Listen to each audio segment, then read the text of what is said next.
Alrighty, there we go. Hello, YouTube. Got another stream for you today. We're carrying on with Phoenix Wright, Ace Attorney, Dual Destinies. We finished the first two cases. We're on case number 3. Time for my voice to be lost once again. But you know, it's kind of common practice at this point. We're also playing like fucking Yakuza Kiwami 3 afterwards, and that's gonna be freaking great. Because I'm gonna have to read out all the sub-story stuff. Not as bad as like these Ace Attorney games, but you know, still a bunch of reading to do. Anyway, yes, Turnabout Academy, yeah, let's do that one. Case number 3 of 6. We're not even halfway. A long game. It's not too surprising. It's 3DS. Well, it was originally on 3DS. Episode 3, Turnabout Academy. Oh god, we got Case 3 syndrome potentially happening. Legal Academy. A prestigious high school with alumni in the highest echelons of the legal world.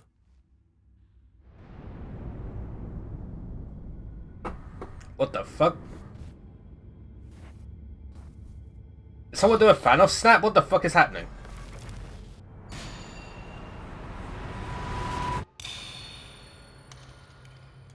Oh shit! What? Why'd you do that for? Absolutely no need for that. A body has been discovered!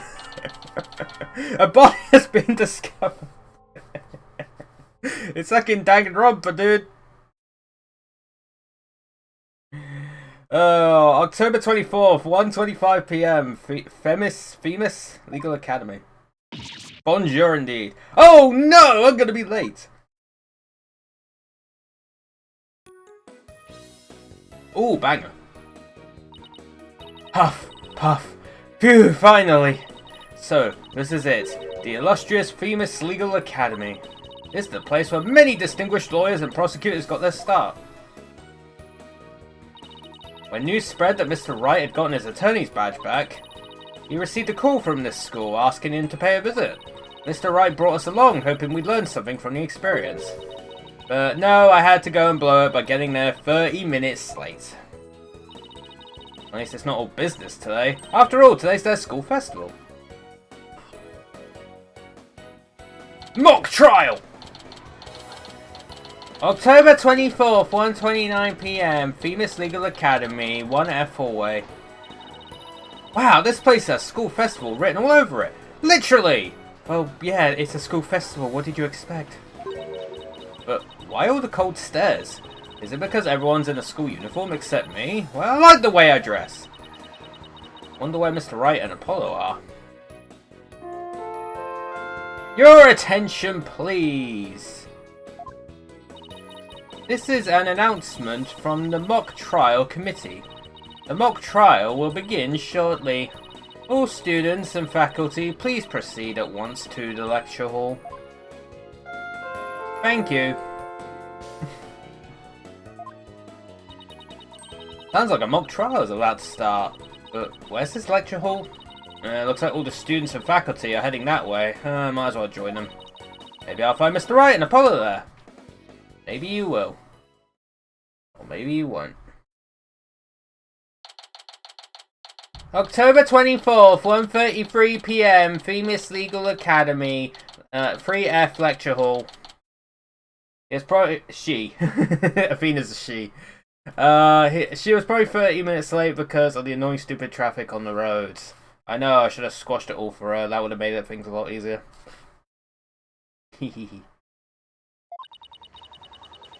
This must be the lecture hall. Wow, they spent some serious money on this place. District Court can't even compete. Hey, Athena, over here. Yo, it's the lads. Ah, Mr. Wright, Apollo. I've been looking for you two. I'm so sorry I'm late. It's okay, sorry we couldn't wait for you. But we didn't want to be late for our meeting. Lucky for you, the person we're supposed to meet also seems to be running late. Mr. Wright, Mr. Justice, it seems Professor Court has yet to arrive. Forte? Who the fuck are you?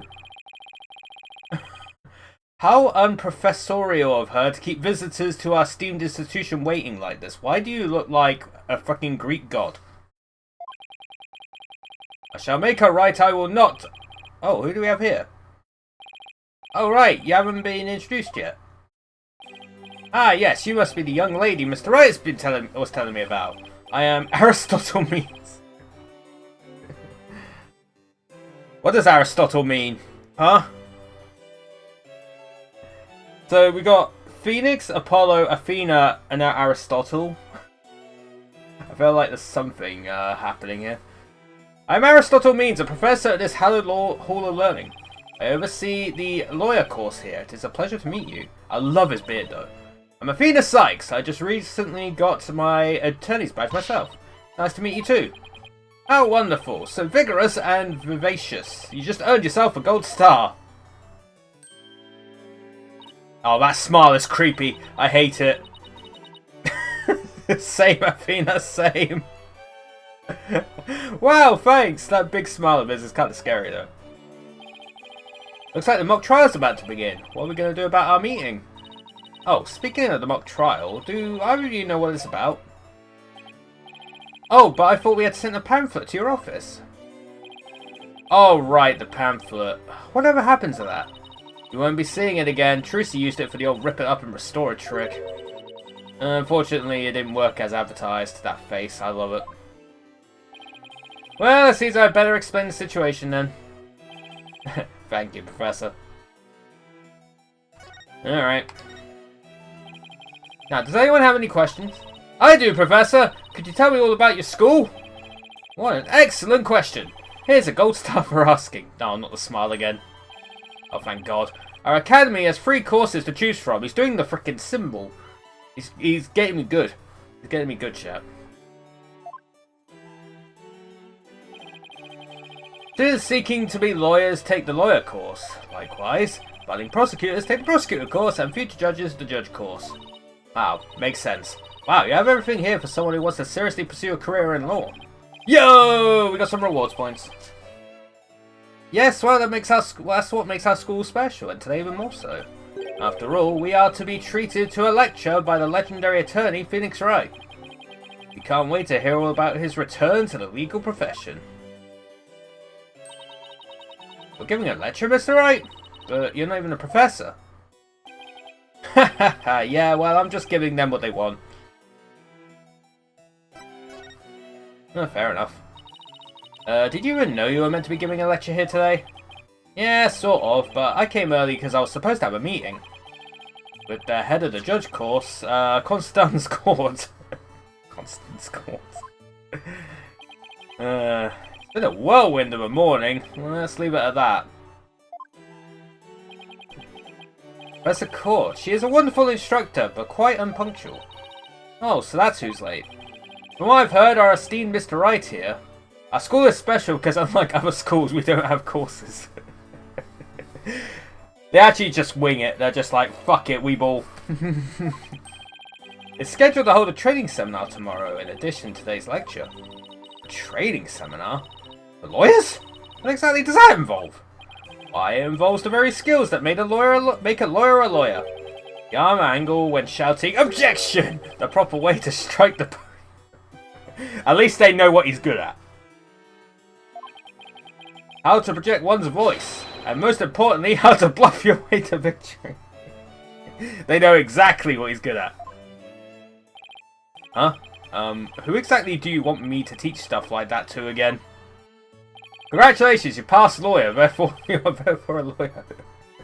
Well, I mean, it's kind of true. They had the bar exam, right?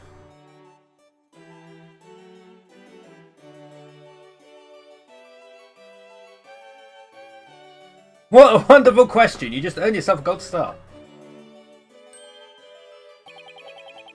Great honor of taking a seminar by a famous lawyer and a famous prosecutor. That is what is at stake in this mock trial, the crown jewel of the school festival. The mock trial in question is a prestigious event that every student aspires to win. The top student in the lawyer course and the top student in the prosecutor course face off in a simulated court case set in this very school. As for the case itself, we select the best script written by a judge course student and base our case on that. Ooh, a one-on-one battle? How thrilling. So, if the student studying to be a lawyer wins, they get to take my training seminar? But what if the other student wins? I'm not a prosecutor, so... There's no cause for alarm. We have a famous prosecutor ready for just such a case. Exactly who it is? Well, that is a special surprise. Please tell me it's Edgeworth. Please tell me it's Edgeworth. I miss him. Famous prosecutor? No, it can't be. Professor Means, forgive me for interrupting you and your guests. Oh, hello. Oh, it's you again. Hey, Juniper. I'm Juniper Woods, a senior in the judge course. Professor, the trial will begin shortly.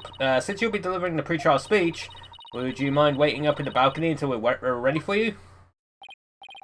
Hi, how very organised you are, Juniper. You just earned yourself a gold star too. What about Professor Cord? Well, I suppose she'll eventually arrive. Now then, I trust you will look after our visitors, Juniper? Yes, of course, Professor Means. Juniper? Juniper Woods, is that you?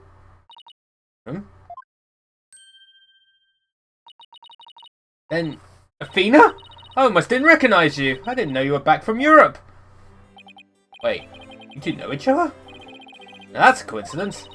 Oh, we've known each other since we were kids. We're like best friends, right, Junie? Yes, well, we live close to each other, so we used to play in the forest together. Yeah, like a lot. Why won't she look at me? I guess I shouldn't be surprised, since we haven't seen each other in a long time.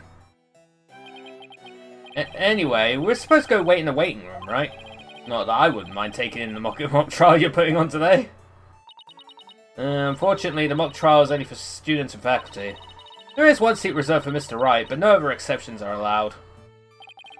Yes, I'm very sorry, but it is part of the student curriculum after all. I hope you won't mind remaining in the waiting room until the trial concludes. Aw, that's too bad. I was hoping to learn something new today. I'll tell you what, Apollo, why don't you take my place? What? Really? Sure. Besides, I'd like to meet with Professor Court as soon as she gets here. Ah, no fair. I want to see the mock trial too. Sorry, I'm going to let Apollo pull what little rank he has, if it's okay with Professor Means. Oh, that smile. I hate it. Oh, I hate it. I hate it. But of course, Mr. Wright, if that is what you wish. It's settled then. We'll expect a full and detailed report, Apollo, so pay attention. Tisk, being the new kid sure stinks. If you would please follow me, I'll escort you down to the waiting room on the first floor.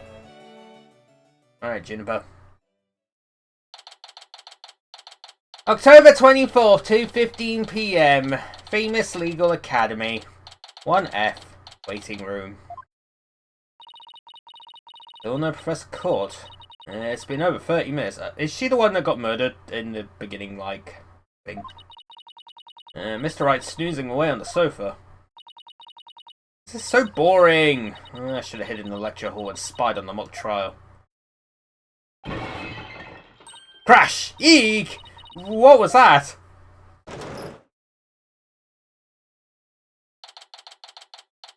October 24th. Famous Legal Academy. Yeah, we've already been here. 1F hallway. Yawn. Athena? I could have sworn I just heard something fall down and break. If you go running now, I think it was you.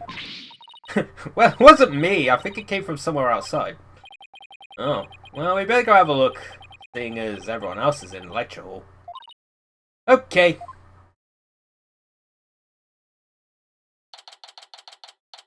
October 24th, Famous Legal Academy. Outdoor stage. Oh yeah, they added the frickin' Pirate Yakuza game to Game Pass today. Woohoo! Just before fucking Kawaii 3 comes out as well. Yeah, the Pirate Yakuza game that probably has zero connection to Kawaii 3. Or whatever. Is this stage for some sort of concert? It kind of reminds me of a courtroom. Wait, Athena, behind the witness stand! What? Oh shit! Eek! Professor Court, can you hear me? Professor! Wait, that's who we're supposed to be meeting with? Looks like our meeting's been cancelled for us. No way! This can't be real! Well, it is real, you can see it. Oh, please don't tell me that fucking Juniper kid's gonna be fucking... Ugh! I called the police, they should be here soon. I'll go tell everyone in lecture hall too. No, wait. I'll find out soon enough once the police get here. We'll just knock on our door.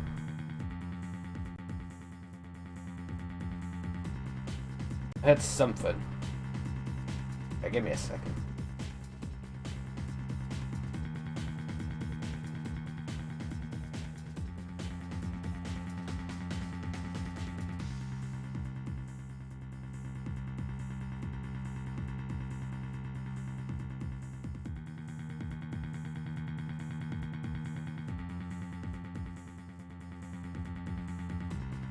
Oh, that's not even for me though.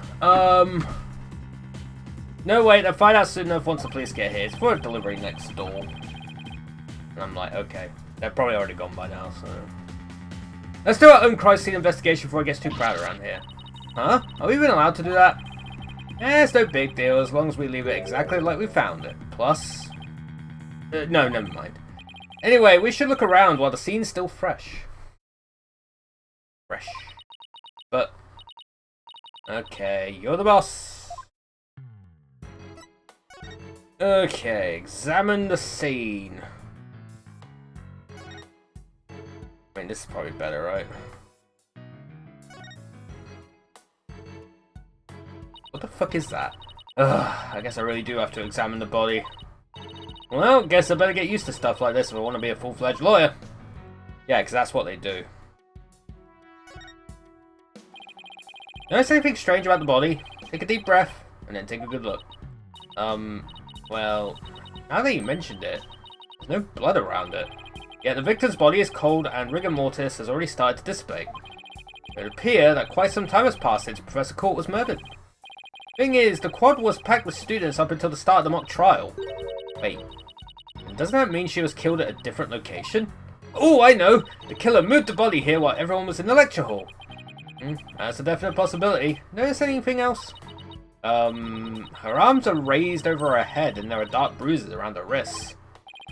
Yeah, the professor was probably tied up with something. Eventually, her wrists were unbound and as she reached up to stretch, she was killed! Actually, I'm not so sure about this theory. Well, there's not exactly a lot to go on. An arrow. There's an arrow stuck in her side. Well, yeah, that explains it. This is your first lesson on true lawyering, tampering with the crime scene. Hey, Japan's got a Japan, man. Gunshot wounds or stab wounds are pretty common, but arrow wounds? It's a homicide any way you slice it. In other words, we have a murder on our hands. A murder? Here? So, that makes this arrow the murder weapon. Well, that and the bow that shot it. Right, but where could the killer have shot her from? The stage is a sea of obstructions. I'm no expert on archery, but it can't be easy to hit a target with this much stuff around.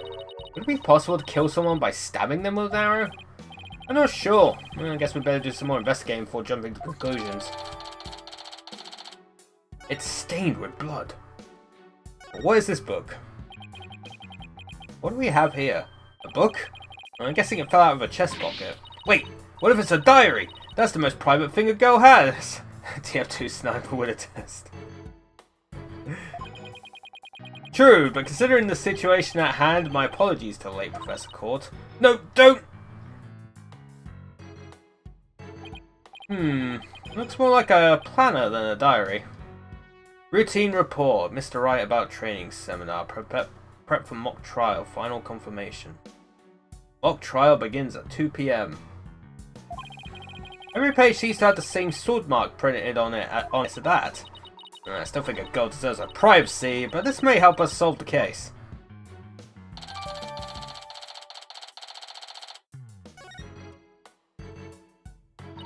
I think that's about all we're going to find out from the body for now. Nice work, Athena. Your face only turned 5 shades of pale. Oh, I was expecting 50. We should probably take a picture of the crime scene just in case. Okay, I'm on it. Say cheese! Why? Why, cheese? I thought I was the one with a twisted sense of humour. I think that should do it. Alright, let's take a better look around the area while we wait for the police to arrive. Pile of rubble sticks out like a sore thumb. And it looks like broken pottery or plaster. Maybe this is the source of that noise we heard. There were supposedly 2 statues on the stage. I seem to recall hearing that a co-ed from the Fine Art Club had made them. There were 2? Then that thing over there is the remains of another statue? This could be related to the case. Let's take a closer look.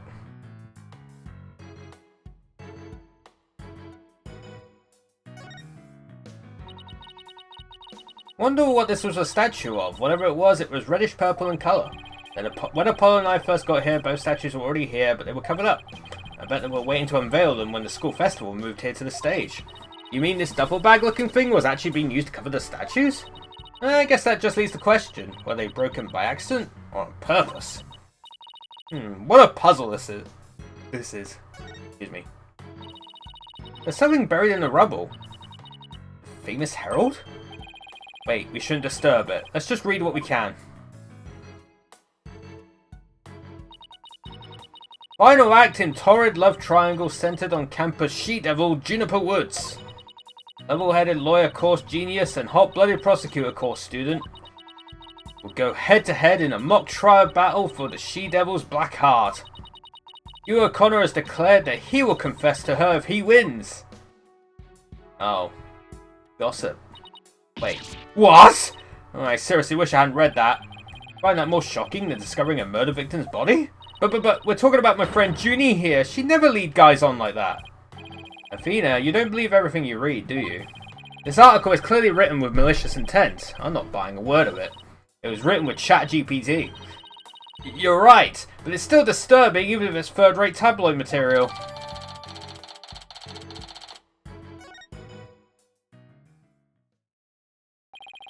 Mr. Wright! Athena!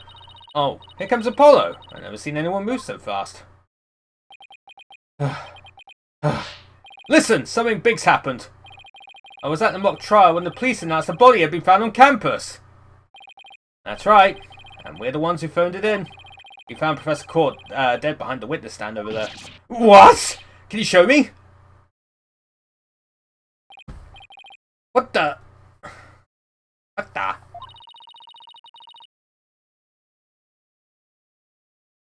We've already had a quick look at the body. It's definitely a homicide. Once the police get here. No, I know it's a homicide. I'm shocked because it's the same. Exactly the same.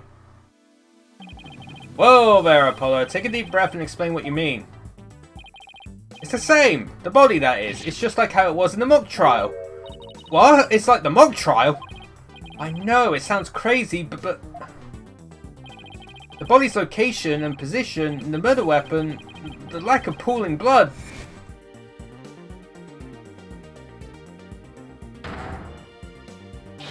It's all exactly like the mock trial! You're kidding, right? It can't really all be the same, can it? Well, that says a lot, doesn't it? Whoop whoop! Sound of the police!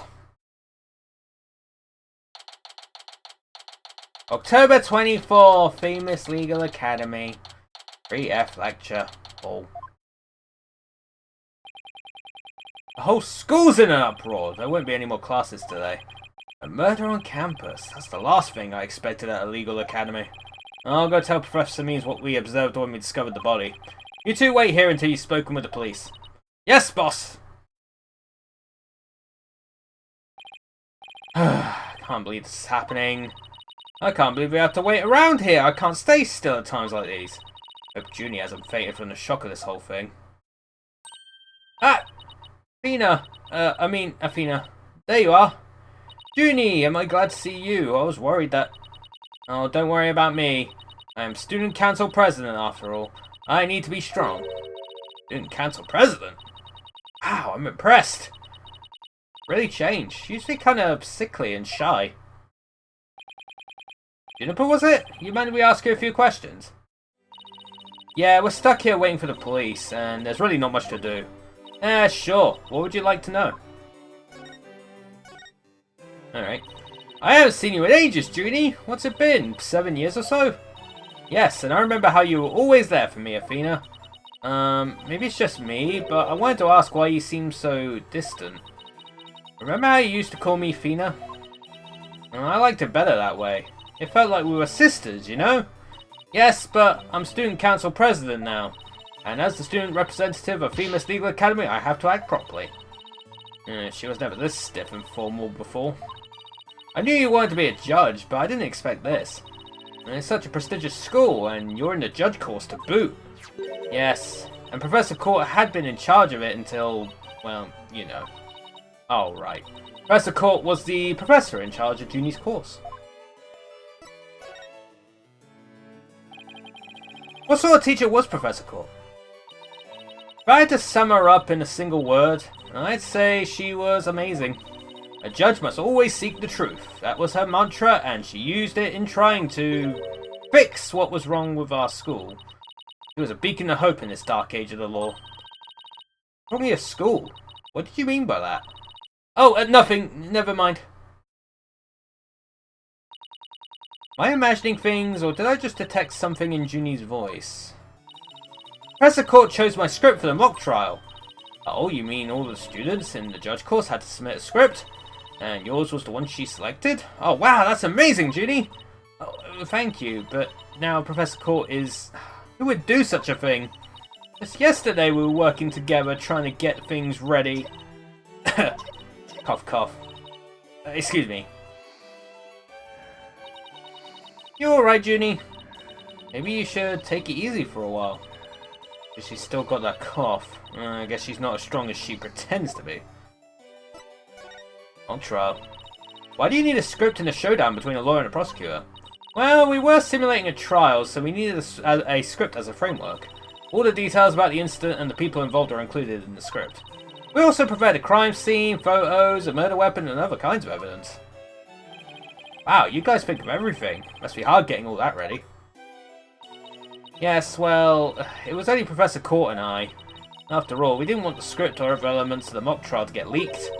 We were the only ones in the entire school who knew all the details. It's actually just a script for Avengers Doomsday. They didn't want it leaking.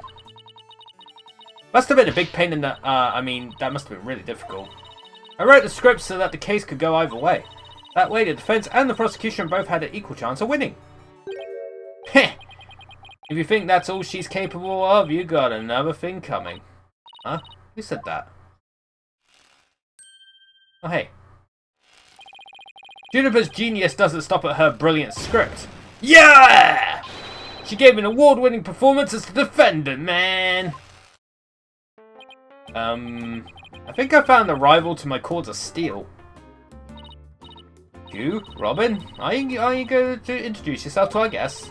As student council president, I wouldn't have you treating them rudely. Heh, you're right. I heard Mr. Wright was bringing a couple of guests with him. That would be you two, Apollo Justice and Athena Sykes. Yep, I'm Athena Sykes. And I'm Apollo Justice. Nice to meet you. I'll pass on the handshake. I'm studying to be a lawyer. The name's Hugh O'Connor. But some call me Mr. Perfect because I never score less than 100% on tests. Ugh, most pretentious introduction ever. What's with his hand? Is it glued to the inside of his pocket or what? Yeesh. Let me be the first to apologise for Hugh's totally rude introduction. Sorry! Now, here's my intro. I'm Robin Newman. I'm studying to be a prosecutor, like the really cool kind that nails the bad guys. No! Where's the sincerity? So he makes pottery too? What's that brace-like contraption for? He sure has made some unusual friends. These two were the lawyer and the prosecutor in today's mock trial. And even though I wrote the script, I also played the part of the defendant. Final act of Torrid Life Triangle centered on campus She-Devil Juniper. Oh, it was a mock freaking article. Okay, fair. Level-headed lawyer course genius and hot-blooded prosecutor course student go head-to-head in a mock trial battle for the She-Devil's Black Heart. Wait, These two are the guys who supposedly have a thing for Junie? Juniper, come on, your role's way beyond just that. That's right! The mock trial's just the start. She's also in the school festival's main event. Live on stage, Juniper Woods, and the crowd goes bananas. Woo! I'm supposed to sing at the school festival. All the other girls were too embarrassed to try out, so... My Junie singing on stage in front of people? Wow, she really has changed. I was responsible for making everyone's stage costumes. Bloody hell, were you doing everything? This is what I'll be... Oh. It's fucking like, what's her face? Lamoire in the last game? Kinda looks like her. This is what I'll be wearing. That's amazing, Junie, but then again, you were always good at that kind of thing. These constellations in particular are really something. Oh, thank you. One of my favourite things to do is to look up at the stars in the middle of the forest. Oh, so you're a fan of the night sky then? Wow, Apollo, didn't know you were such a romantic. It's not like that. I have this friend, he and I go way back, who's got me really interested in space. Oh, same though! Except he's a very large green unicorn. Wait, you had friends when you were young? Colour me surprised. As student council president, I cannot allow such mean-spirited teasing to continue. I think she's angry. Costumes are no problem, but as for singing, I'm not sure I... No, you could do it! That's right, and anyone who says otherwise will have to answer to me. Dude, we got the two biggest simps in the world. Like a chivalrous love triangle, a damsel in distress and two knights in shining armour. Maybe that famous Herald article wasn't too far from the truth. Speaking of the latest news, I wonder how the mock trial turned out. So who won? So, how did the mock trial end? We were just about to reach a verdict when the police arrived. No, we'll never know how it would have turned out. I guess that's what happens when there's a real murder during a fake murder trial. It ended right before the verdict? Oh, I'll talk about bad timing. I was this close, man! I bet I would have won! But I bet the defense wasn't doing too bad either, right? We'll settle this some other time, and I assure you, I will win when that time comes. Like I'm gonna let that happen. I don't think so! I hope they don't end up hurting each other. Oh, don't worry. 3 of us have been good friends since we enrolled here. Heh, we even have proof of our friendship. Proof? Like physical evidence proof? Friendship bracelets. Yes, we're studying for a career in law. In the legal world, evidence is everything. Yeah! As long as our friendship lasts, you can bet we'll be carrying them around. Ah, the famed Famous Legal Academy ingenuity at work. So, what exactly is this proof of friendship, anyway? Well, it's a secret. And if I show you, it would be bad luck. Oh, okay. I knew it. There's definitely some discord in Junie's voice. Our friendship is sacred and inviolable. It's not something to be put cheaply on display. Proof? We don't need no stinking proof. Us 3 are friends forever. Hear discord in their voices too. But they're talking about their friendship. What's going on here?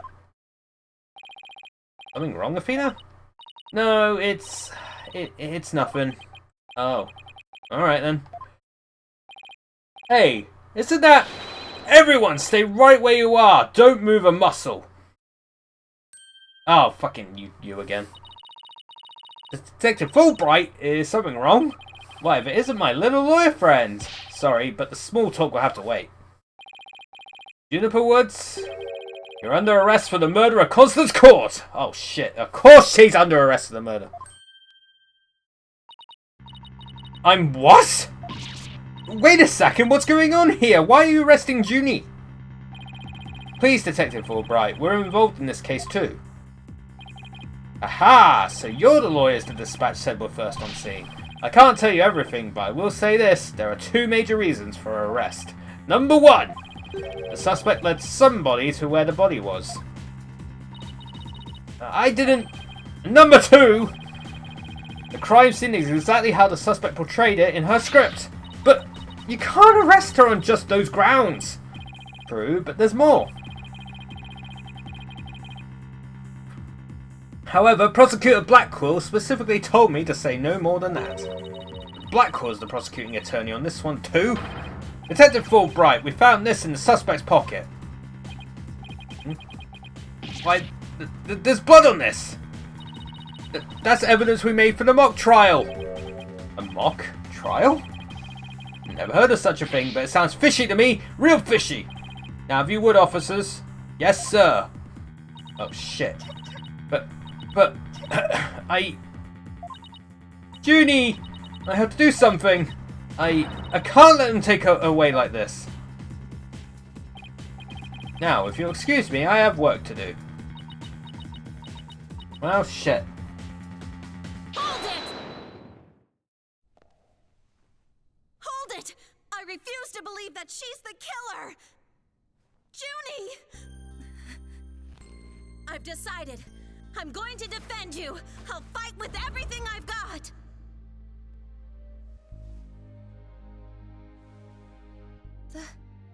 Dina. Junie, it's good to hear you say that name again. Cool. Dude, I get to not read for 30 seconds. Hate to interrupt your bonding time, but... Aren't you rather new to all this? You're barely even a lawyer. Well, I don't have much experience, and I may need Apollo and Mr. Wright's help at times. But nobody believes in Ginny as much as I do. I'll be too, Juniper. There's no way you murdered your professor. Dina. Apollo. Thank you both. I'm counting on you. Cough, cough. You got your back, Junie. I guess things worked out after all. Now that you have your lawyers, Miss Woods, it's time for us to head back to the station. I can't believe Junie's been arrested for murder. I can't believe I accepted her case without asking Mr. Wright. Take a deep breath and relax, Athena. I'm here to help with whatever you need. So let's get right on the case. Right. I won't have this case left in the hands of rank amateurs. If anyone's going to solve this case, it'll be me. Time to investigate. Well, that smug little... He hasn't even finished law school. You! That was totally rude! And you're not the only one on the case, man. I'm in too. Big time. Juniper Woods! I'm gonna save you! Isn't he the prosecutor? Now that those two are gone, let's get back to what I was talking about in front of the stage. About the mock trial, that is. Oh, right! You said the victim's location, position, and so on were just like in the script. Exactly. But without the script or any props, it's kind of hard to explain. Perhaps I could help. Careful. Oh! Oh! Oh! It's him! Yes! I missed you! I missed you! You're not Edgeworth, but I still missed you anyway.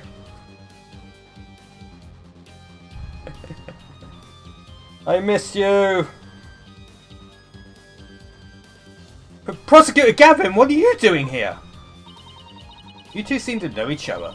Is someone going to introduce me? Why, I do believe we have a fresh face here. Greetings, Fräulein. I'm Clavier Gavin.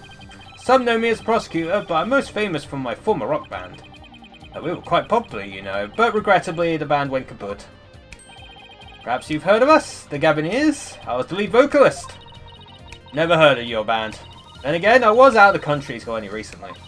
But, can I get your autograph? You just met him like 3 seconds ago and you want his autograph? Forgive me, Fräulein, but I've retired from the music biz. But I'd be happy to offer my autograph as rockstar prosecutor Clavier Gavin. Oh, okay. That one then. She's a lively one, eh, Forehead? Didn't know she was your type. She's the newest member of Wright Anything Agency, that's all. Nice to meet you, I'm Athena Sykes. A pleasure to meet you too, Athena Sykes. Now the intros are out of the way. I'm sure you have some questions for me, yeah, Forehead? Why are you here? So, what are you doing here, Prosecutor Gavin? I'm here for the same reason as your boss, to give a lecture and a training seminar. Oh, okay.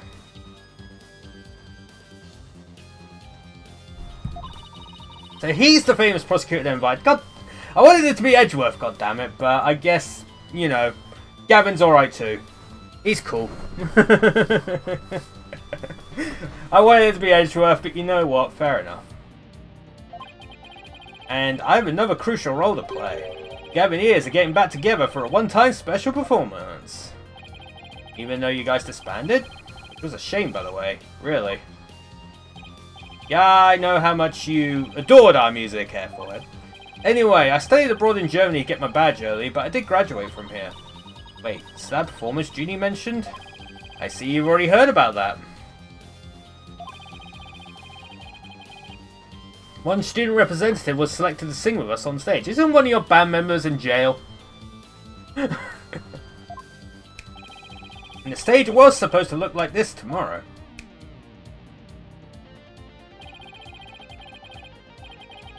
Oh, Phoenix is on the right and Gavin's on the left. Yeah, fair.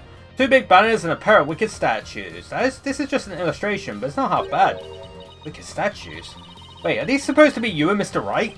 Bingo, Fraulein, and they were so big and magnificent too. What a terrible waste. But the worst part of this whole thing is... my long-awaited reunion with my mentor never came to pass. Wait, don't tell me your mentor was... Professor Court. She was the one who taught me how to think about the law. So, Constance Court was your professor here at the Academy. She may have taught the judge course, but she had a huge impact on me. She was fond of saying the end is only justified through proper means. She wouldn't tolerate dishonesty and always revered what was right beyond all else. And I can feel Prosecutor Gavin's sadness. Oh no, I think I'm gonna cry. Oh. Athena? Are you tearing up? Well, I can't blame you. Prosecutor Gavin knows a lot of who he is to Professor Court. Exactly. So as you can see, we are both joined in purpose, so to speak, yeah? Now, let's rock this place hard. Huh? I don't follow. Let's rock what? Okay, already, Airforehead? I said I'd help you explain the mock trial. Well, we're going to reprise it right here in this lecture hall. It might help us catch a killer.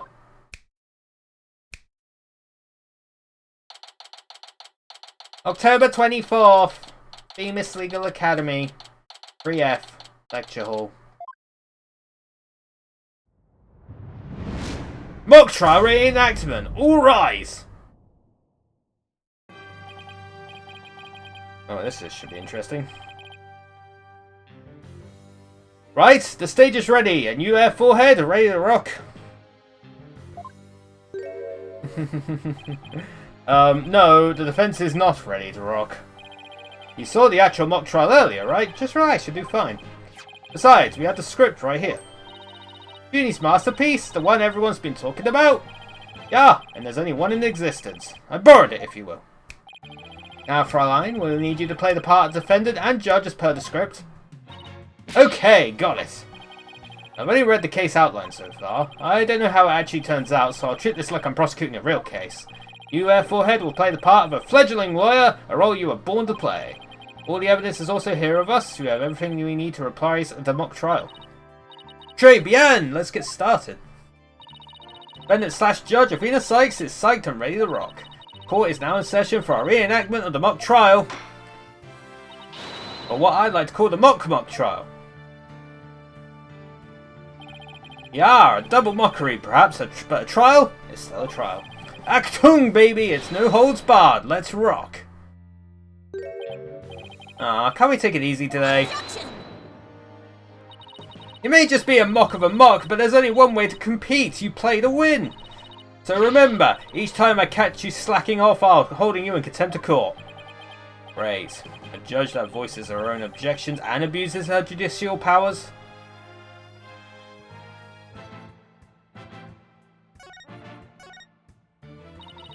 Now then, Prosecutor Gavin, your opening statement, if you please. You got it, Fraulein Judge. Our case is set in a school very much like this one. The victim, a professor, female. Defendant, an archery club member, also female. Oh me, oh my. I'm innocent. Innocent, I tell you. That's some seriously bad acting, Fraulein. Anyway, the victim's body was discovered in the middle of the quad. Here's a shot of the crime scene. Ironically, it was Professor Court who posed as the corpse. Hair forehead, how did the mock trial participants react to this photo? Mr. Newman was surprised by what Professor Court was wearing. He reacted with, "Oh, the green sweatsuit." And that's not exactly what I would pick to focus on, so why would he care about that? Too much of a fledgling to know what's important, that one, in any case. Both in the mock trial and the actual case, Professor Court was wearing a sweatsuit. Moving right along. Hey, wait a sec. The body was discovered in the same area as the mock case, although there was a stage. Different pose too. Plus the murder weapon, an arrow, and the lack of blood were also the same. Wow, we're also the same. That's right, and therein lies the significance of this mock trial. So let's keep rocking it hard, just like that. Before the crime occurred, the defendant was to meet with the victim in the quad. Let's see here. When I arrived at our meeting place, I found the professor with an arrow in her stomach. But it wasn't me, I didn't kill her. You don't have to ham it up like that, Athena. Called getting into character, forehead. Don't be such a wet blanket. Right. Let's see. Oh yeah, then Hugh said a frail co-ed used her bare hands to stab her professor with an arrow. I don't think so. At the time of the murder, a male student was seen holding a bow in the archery club room, which has a clear view of the quad. He shot the arrow into the victim before my client even got there.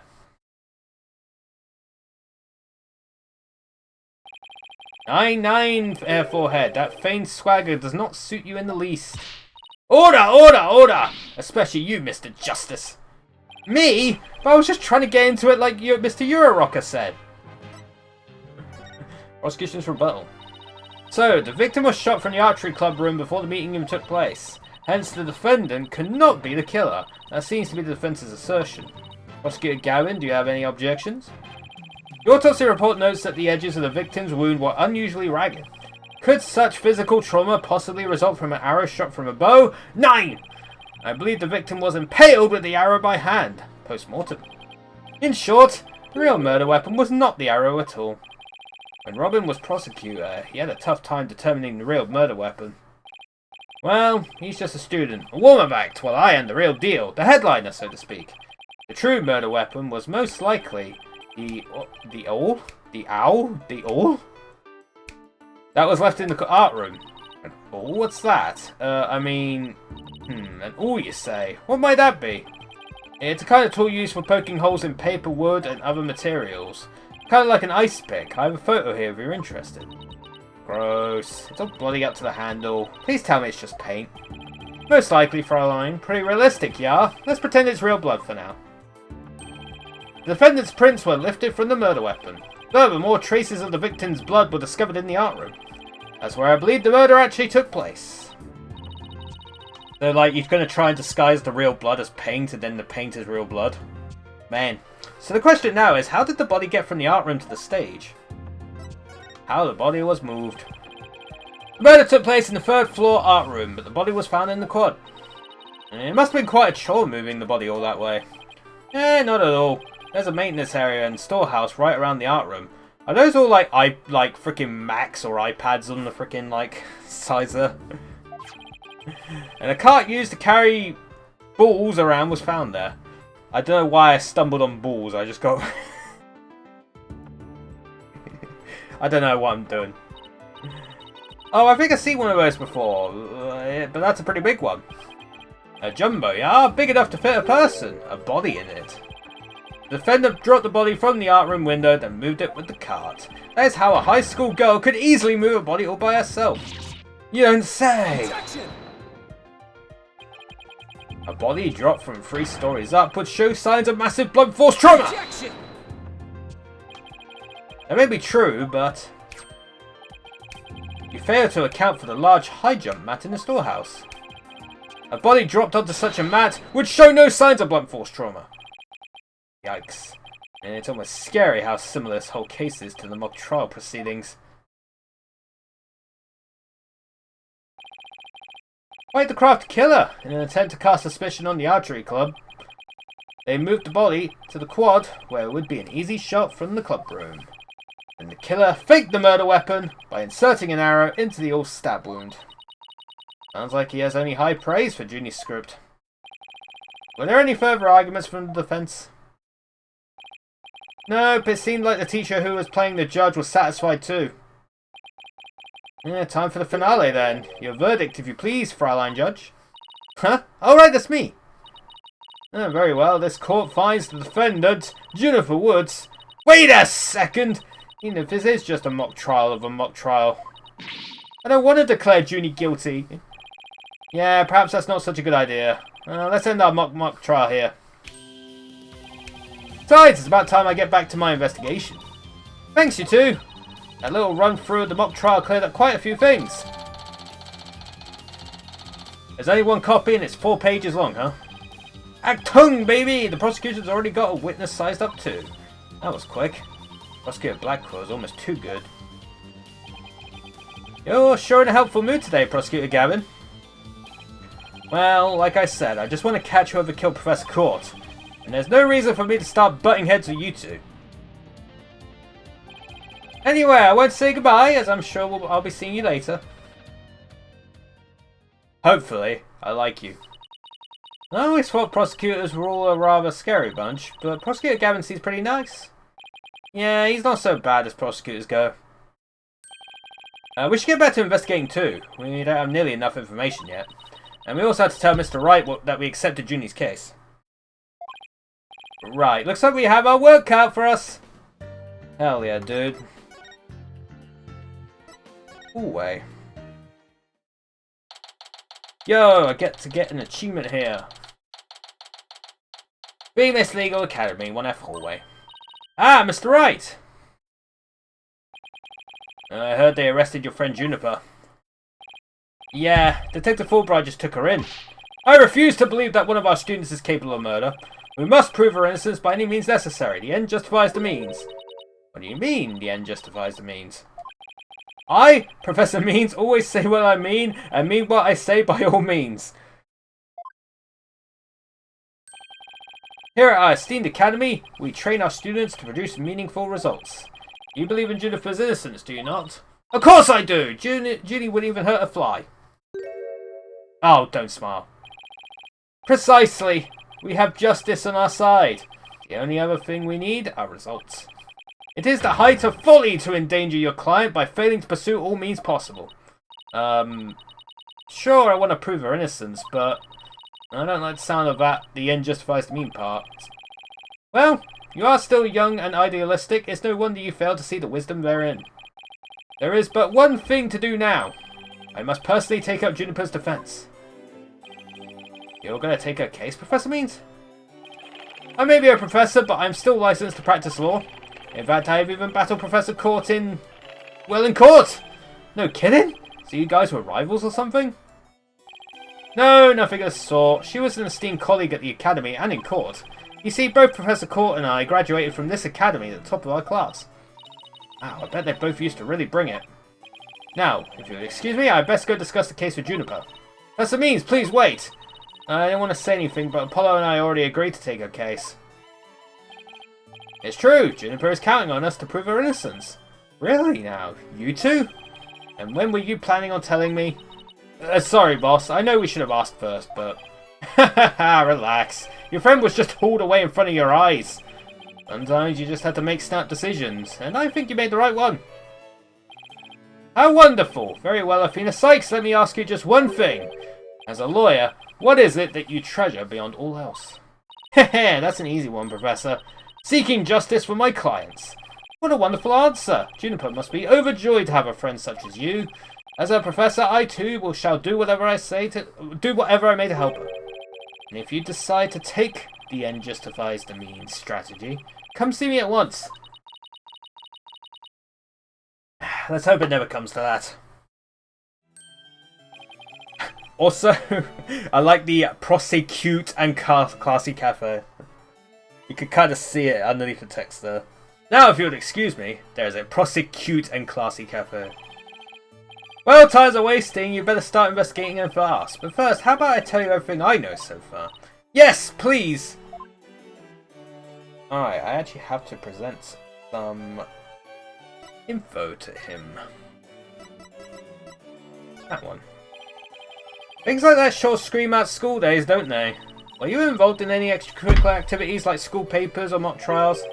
Nah, that wasn't my thing. I was an art major. An art major? Then how did you become a famous attorney? Yeah, it's kind of complicated. And when I say kind of, I mean really, really complicated. Oh. He must really mean it. I'm picking up a lot of complex emotions in his voice. Hey, there we go. Boom. About the murder. Have you learned anything new about the case? Actually, I ran into Prosecutor Gavin and he told me something interesting. Means the murder took place in the art room. There's traces of a large pool of blood there. So the police believe the body was moved from there to the stage. What? Really? Just like the mock trial again. The police are searching the art room, but whether they'll find anything, well what? Come to think of it. Let's do our own crime scene investigation before it gets too crowded around here. Huh? Are we even allowed to do that? Yeah, it's no big deal as long as we leave it exactly like we found it. Plus, no, never mind. Now, where was I again? There's really no need to talk about it right here, right now. I want you two to find out for yourselves. So, were you shocked by your conversation with Professor Means? Oh, I guess so. Actually, that was pretty shocking. The Dark Age of the Law. I'm sure you've heard those words before. Sure, and a number of times. Prosecutors file false charges, and lawyers fight back by fabricating evidence. There's a lot of that going around these days. But the question is, how is it related to the case at hand? Training students to produce results. That is the school's policy.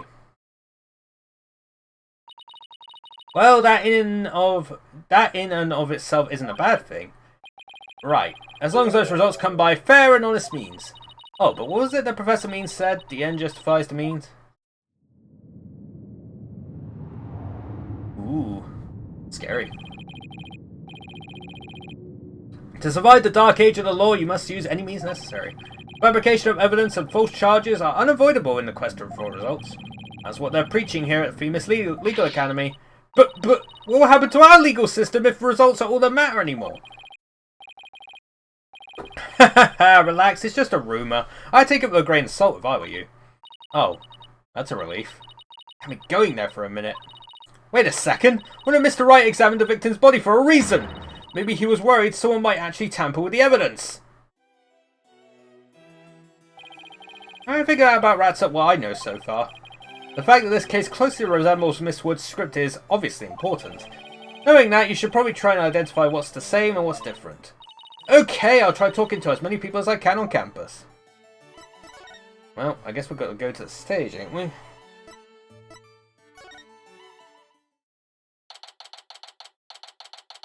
October 24th! It's still October 24th. All the area was cordoned off. Hey, the police are discussing something over there. Oh, I know!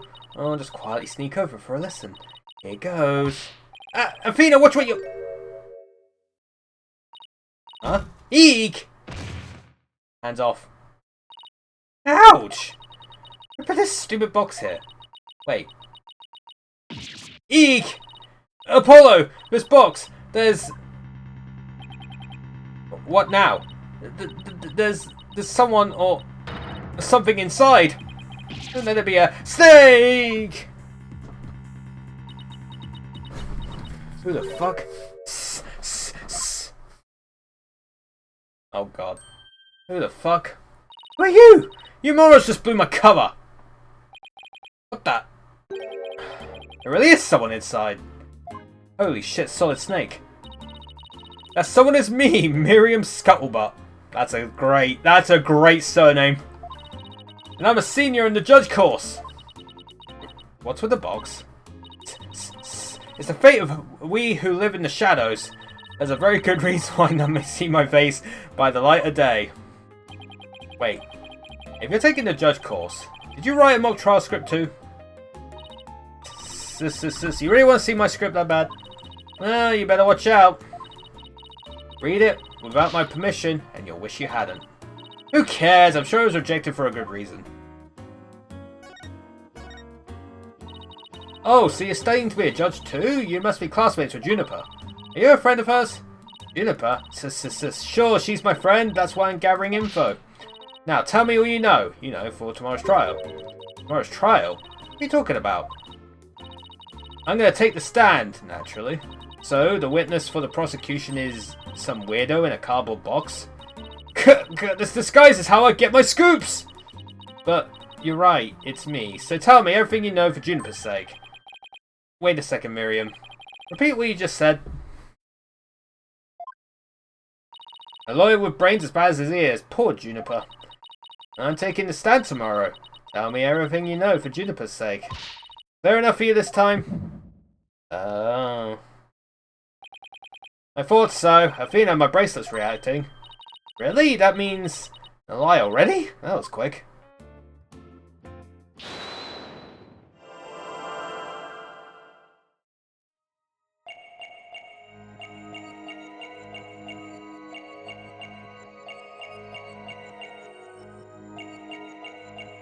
God, it's so slow.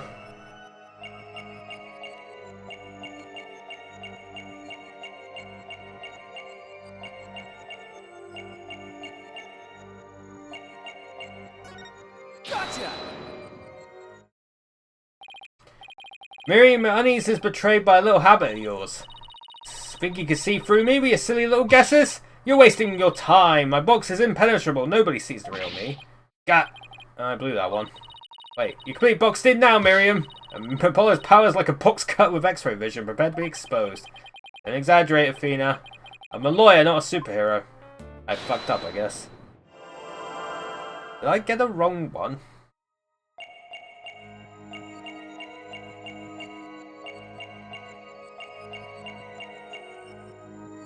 I saw a, like, hand move.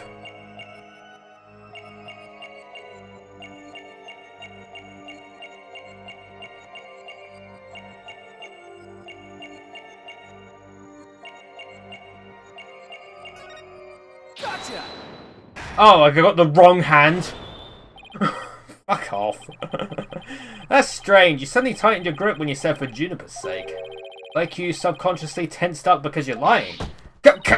What are you talking about? When did I ever lie? Okay then, let me ask you this. Why were you selected as a witness?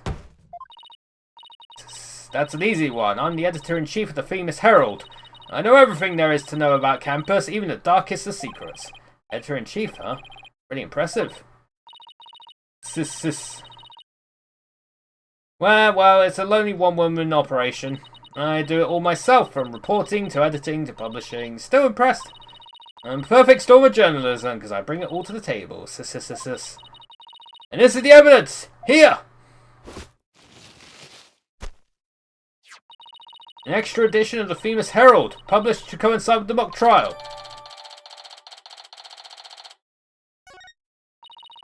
Thanks, Miriam. You revealed who you truly are. Someone who's never had Junie's best interests in mind. What? Are you questioning our friendship? Look, you may want answers, but no can do because what you're saying conflicts with this piece of evidence. Take that!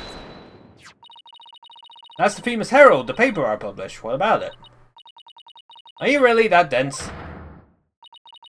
This article is full of malicious lies about Junie. It's definitely not something a true friend of hers would write. You got it all wrong. Another staff member wrote that one. I don't think so, Miriam. You even said it yourself just a moment ago. It's a one-woman operation. Or did you forget already? If you'd just given me the info you have. Stupid pawn! Juniper's just using you!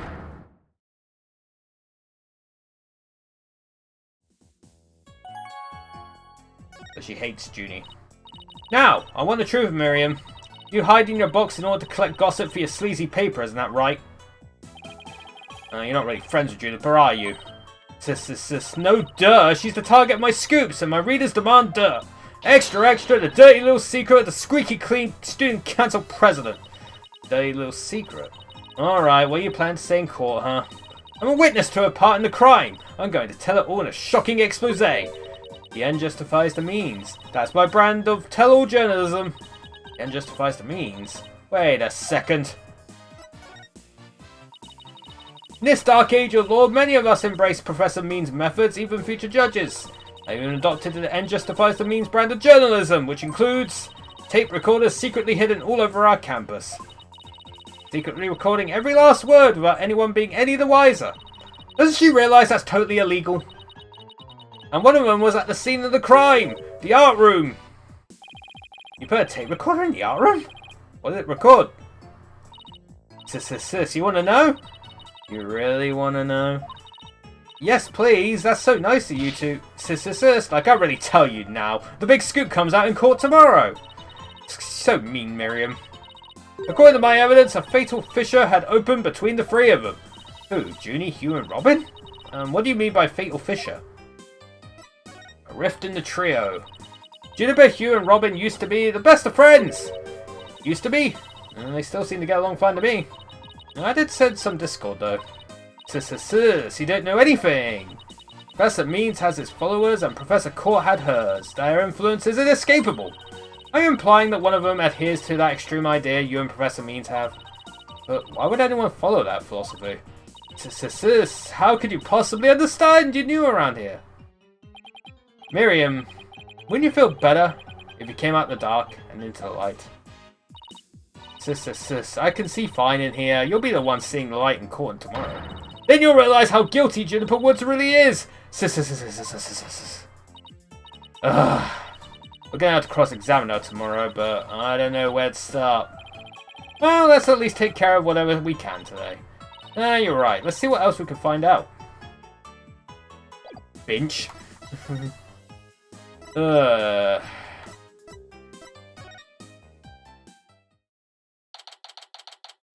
October 24th. Bemis Legal Academy. Maintenance area. This is the maintenance area. Let's see. During the mock trial, Prosecutor Gavin said that the art room is right above here on the 3rd floor. And that the body was dropped from there onto a high jump mat from the storehouse. Right, and then he claimed that the body was transported to the stage in a bull cart. And then... there's someone else here. Hey, it's Robin! Whoa, you scared the crud out of me! Yikes, right back at you! So, what are you doing out here? I'm working out so that I can become strong enough to save Juniper! But I'm so worked up, my training brace is almost breaking at the seams! Oh, right, the girl you like got arrested, so you're psyching yourself up to rescue her?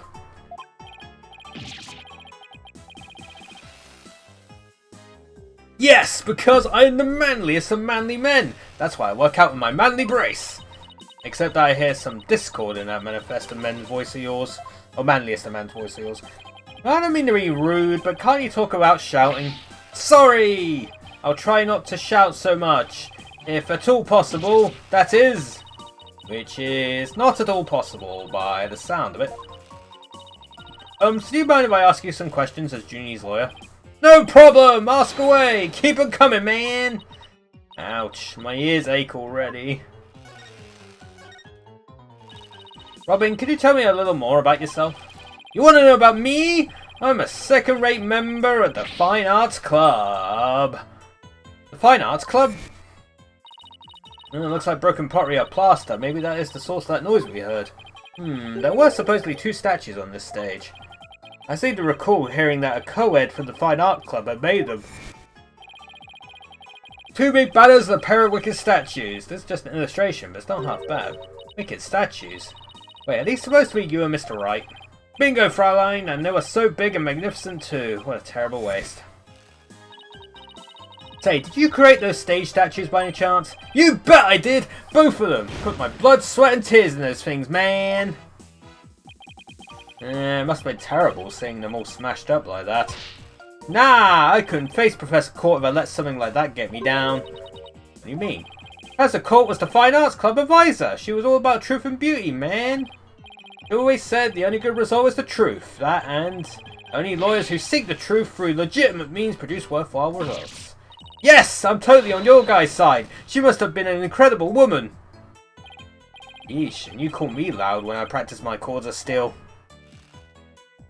About the murder. Aw, man, why do I have to take the prosecutor course? I mean, how am I supposed to save Juniper if I'm studying to be a prosecutor? Don't worry, I'll clear Junie's name, you'll see. The three of us had a dream. We swore we'd make it happen together. Prosecutor, lawyer, judge. The three of us would hold fair and honest trials. The dark age of the law? Ha! We were gonna put a nail in this coffin, man. Wow, you guys swore to do that? But no! That stupid school rule had to ruin it. School rule? Which one? Anyone with a prior conviction, no matter how minor the offence, they won't be allowed to graduate from this stupid, holier-than-thou school. Tough legal academy with even tougher rules. Jeannie would never become a judge unless I could prove her innocence. If I fail, the three of them will never realise their dream. And it's like someone put pressure on my pressure. I guess I'm done talking, do you?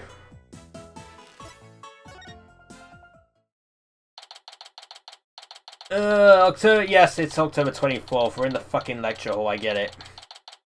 I don't need to say it every time. Look, there's Hugh! Hey, Hugh! Oh, it's you two. Do you want something? You find anything? You said you were going to do some investigating of your own. Nope, nothing yet. I'm afraid it's not looking very good for Juniper. You don't really think Juniper could have done something like this, do you? Only the author and the victim knew the contents of the script. Both the stage and the art room were in the exact same state as described therein. Nobody could mimic the crime like that unless they'd already read the script. Or wrote it. But... Look, Professor Means is better able to handle this than you two, so just leave it to him. There it is again. I'm picking up some discord in Hugh's voice. Hugh, would you mind telling me a little bit about yourself? Heh, whatever. I'm 6'1" and under this uniform I'm 100% lean muscle. My grades are outstanding and I'm the ace of the archery club. Needless to say, I never missed my mark. Oh, and I'm incredibly humble too. He's humongous. You know what? True though. Oh, and I'm incredibly humble too. How can he even say that with a straight face? Those around me call me a genius, but I pay them no mind. But when it comes to tests, I always get 100%, so I suppose it's only natural for them to say I'm a genius. But, as I said before, I pay them no mind. I heard you the first time. But what about the mock trial? It sounded like you were about to lose to Robin. Heh, there's a very good reason for that. You see, right before the mock trial started, I saw the body. You saw the body?! Right, and I was so distraught that I basically handed Robin the victory. Hugh, would you mind telling us a little more about that? Discovering the body! Right before the mock trial, the campus was empty. Everyone was here in the lecture hall. Your attention, please! This is an announcement for the mock trial committee. The mock trial will begin shortly. All students and faculty, please proceed at once to the lecture hall. That's right, there was that announcement and then everyone came in here. The only exceptions were the mock trial participants. Juniper, Robin and I were in our personal dressing rooms next door. Wow, your own personal dressing rooms? That's total VIP treatment. Actually, they're for student-teacher meetings. They don't even have windows. The other two waited patiently in their rooms, but that's not my style. I headed over to the archery range on the other side of the quad. I did some meditation while I waited. That's the best way to relax. Then just before the mock trial was to start, I headed back towards the main building.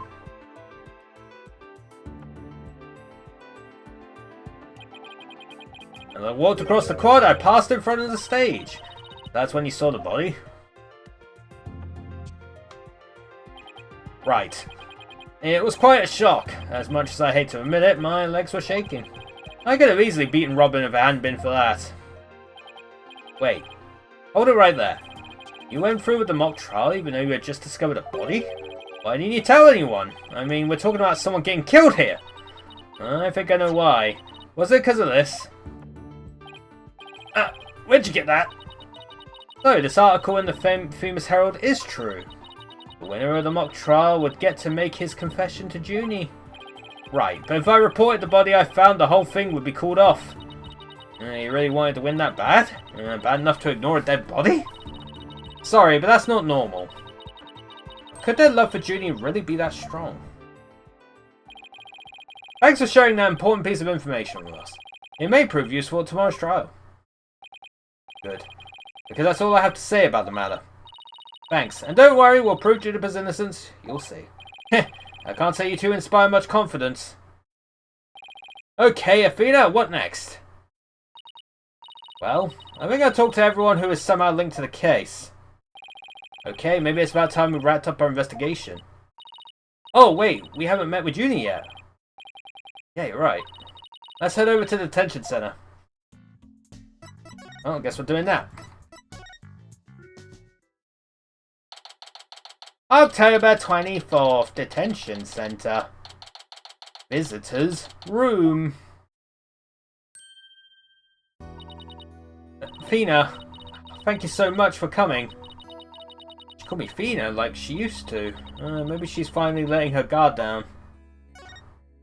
The script. Junie, the crime's unfolding exactly like your script. Any idea what's going on here? We wanted to make it fair, so the script was kept secret until the day of the mock trial. And the only people who knew the details were Professor Court and I. Nothing we haven't heard already so far. However... Yes? What is it, Junie? Well, there was this one article in the school paper. Oh, you mean this one? It's more like a tabloid piece than a newspaper article if you ask me. I've been worried that the trial would wreck the friendship between Robin, Hugh and me. He wants to stay friends, but both the guys are hoping to take it to the next level. Oh, the passionate high school drama. Wish I could have experienced it. And I know I shouldn't have, but... I revised the script to favour the prosecution. But Professor Court noticed it immediately and changed it back. So if Robin had won, Hugh wouldn't have been able to confess his love to Junie. And that would have kept the trio's relationship the same. I knew Junie could be so devious. Sorry, I guess my personal problems probably won't be of any help in court, huh? You never know. Help often comes from the most unexpected places. Thanks, Juniper. Oh, fuck. God damn it. Whoopsie.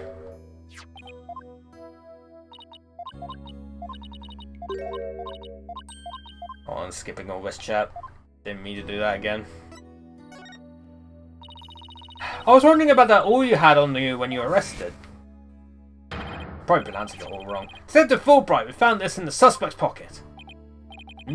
But why there's blood on this.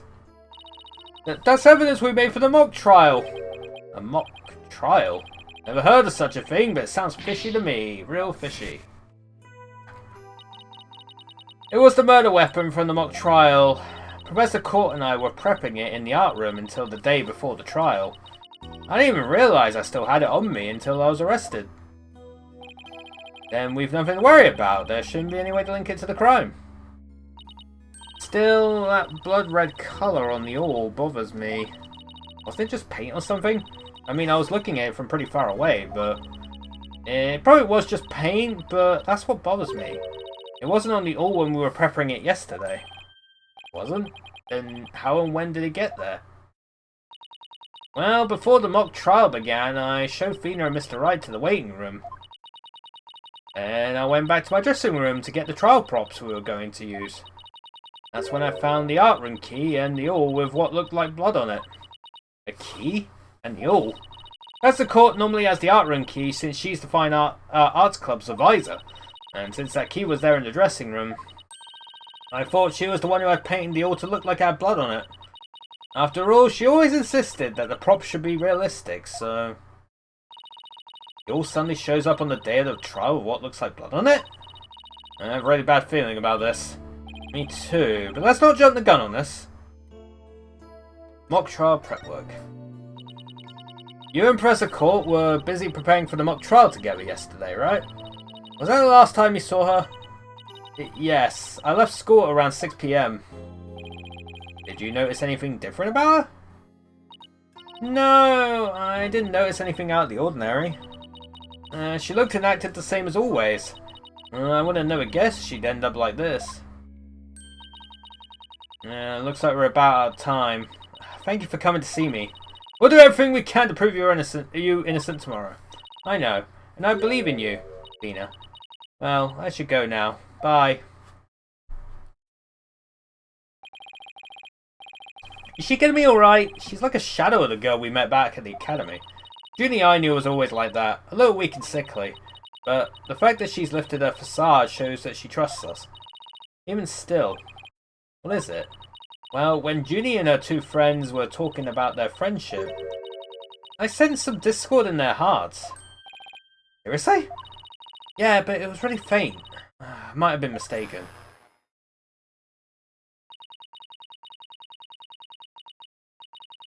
There's no reason to doubt their friendship, is there? Well, we're gonna find out. Don't worry, everything will be fine. You and Juniper are friends, right? You know that friend I mentioned to you earlier? Well, get this. Whenever something's troubling one of us, the other can just feel it. That's real friendship. I suppose you're right. Might as well forget about that and concentrate on the trial. Yep, tomorrow's the big day. Let's sort out what we know so far. Okay. The victim, Professor Constance Court, was murdered in the art room on the 3rd floor. Then her body was moved to the outdoor stage in the quad. Also, the location where we found the body was just as the mock trial script described. I wish those were the only similarities they shared. What do you mean? What I mean is the script in this case are exactly the same in almost every respect. So it follows that the actual trial may very well unfold just like the mock trial did.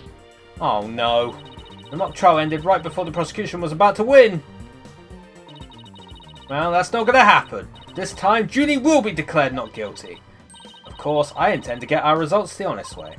We can do this! We'll be fine! After all, I have Apollo, and he's the king of being fine. I wonder how this is going to go down. What's up? Fun times.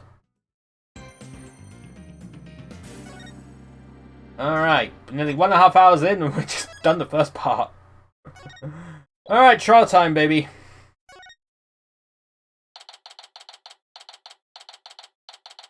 October 25th, 9:47 AM. District Court, Defendant Lobby number 3. My butterflies are butterflies in the stomach. So, what's it like to have your very own case for the first time? My heart hasn't raced this fast since I ran that full marathon last year.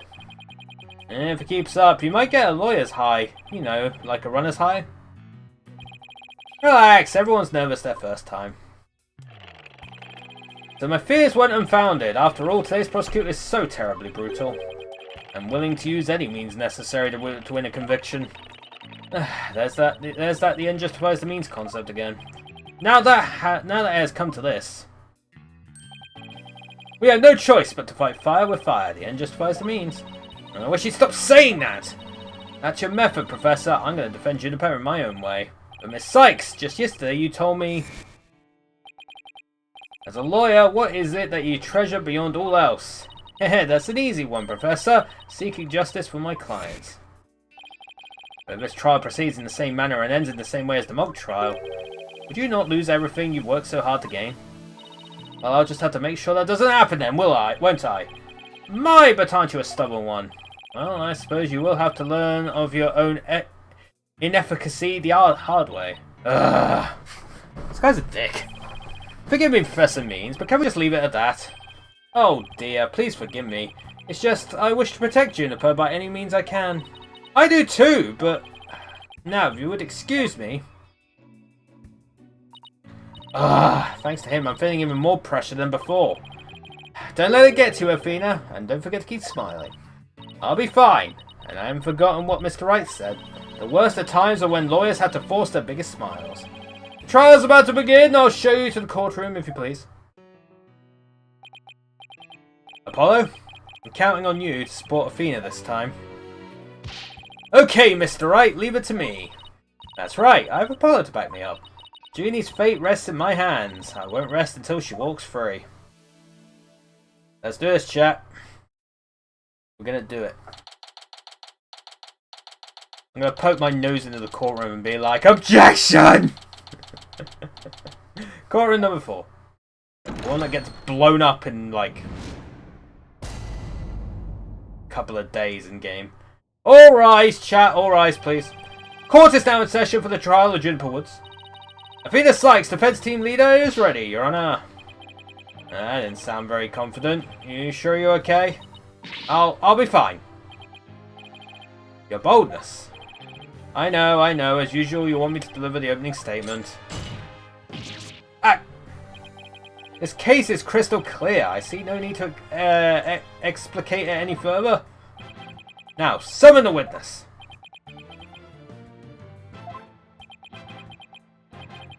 Is there something the matter? Please do share your boldness. Whatever gave you that idea? Bailiff, please call our first witness. And no, we don't even get an opening statement. Yeah, let's just get on with it. Oh, for God's sake, him again. Detective Fulbright. He and Professor Blackwell have become quite the team.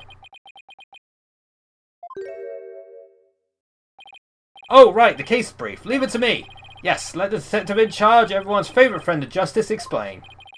What was that just now? It's like he and Blackwell are totally in sync. Well, I don't think they're capable of mind melding, if that's what you're thinking. Alright, Detective Fulbright, would you please explain the case to the court? Professor Court's body was discovered on October 24th at approximately 2:30 PM. It was murdered with all that I have here. The victim's blood and the defendant's prints were both discovered on it. Of course they were. Eek!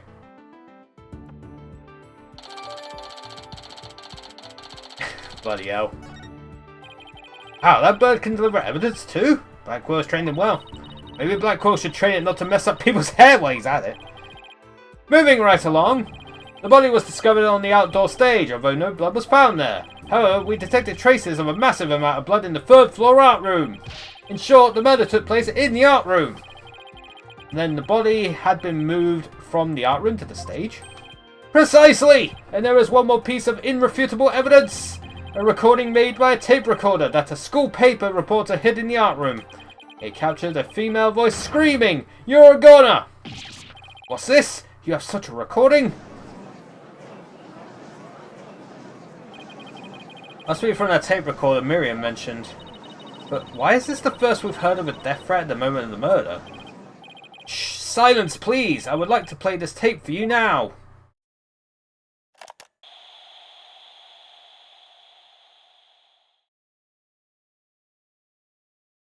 Blood dots. You're a goner! Really, that's it? I think it's quite hard to hear. But the voice does sound female. Oh, yeah. Yeah, my body is very stiff. The noise and low volume of the voice have made voice print analysis all but impossible. Then you haven't identified the voice as belonging to the defendant. Not so fast! After all, voice print analysis isn't everything! The victim was killed at night, then discovered in the afternoon the next day. The question is, when was the body moved? Oh, I know! It could have been moved in the middle of the night when no one was around. Sorry, but no. The campus was full of students that morning. However, no one reported seeing a body. That means the body was moved sometime before the mock trial when all the students and faculty were gathered in the lecture hall and the rest of the campus was empty. It was during this time Hugh O'Connor, one of the mock trial participants, found the body. So the prosecution heard about Hugh seeing the body. Wait one moment! If all of the students and faculty were gathered in the lecture hall, then there wouldn't have been anyone who could have moved the body. Ha ha ha! Have no fear, for there is always an exception. An exception? The 3 mock trial participants were standing by in individual dressing rooms.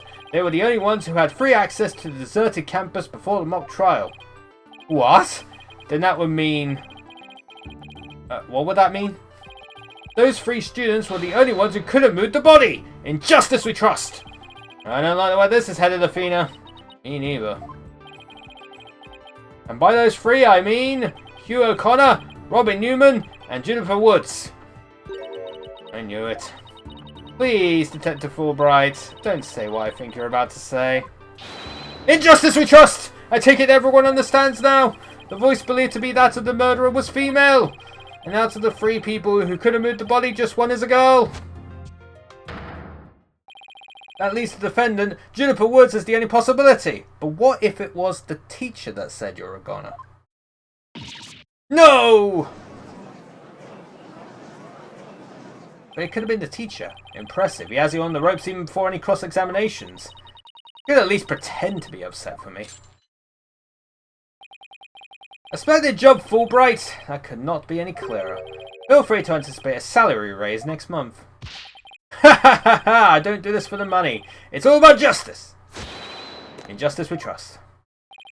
Not only a half-wit, but a perennial stick in the mud you are. I guess neither the carrot nor the stick works on Detective Fulbright. Now, bailiff, please bring our next witness to the stand. Oh, it's the fucking, what's her name? Scuttlebutt. So, our first witness is a cardboard box.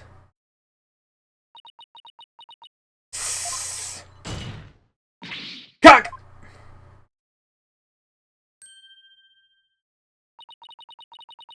Yep. Stealth mode deactivated.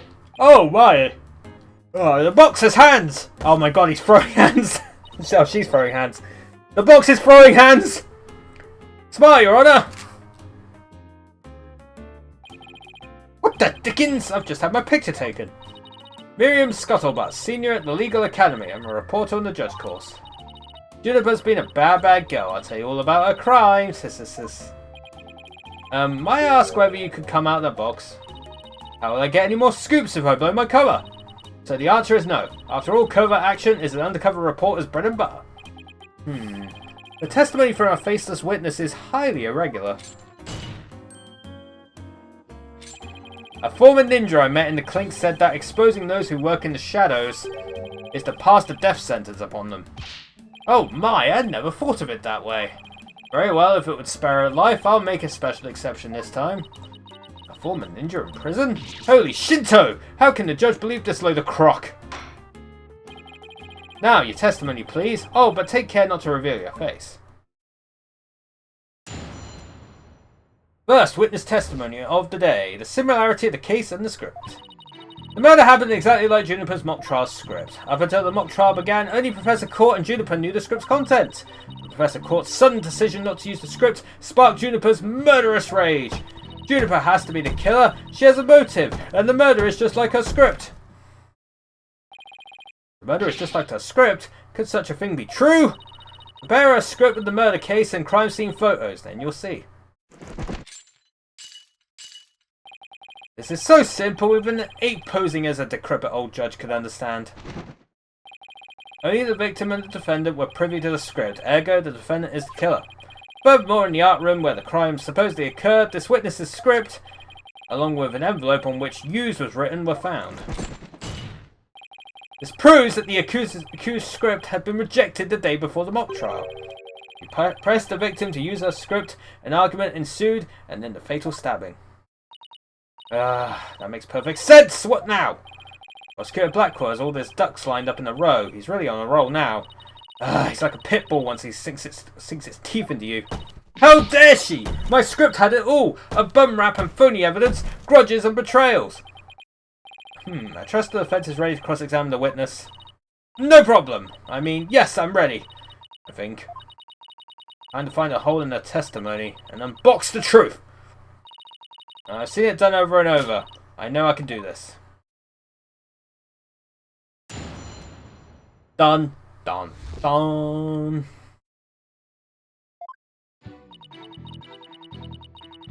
Oi, oi. I bet I got you sleep last night. It was awful. There must be places where the script in this case diverge. Cuck, don't sweat the details. That kind of stress will give you wrinkles. I'm not worried. My skin is as fair as silk. I missed a silence. Indeed, you are quite fair. Fairly desperate. What did you just say? Hahaha, Black already turned that one around, didn't you?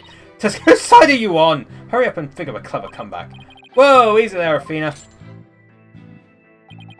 Now you listen to me. The two cases do indeed have their differences.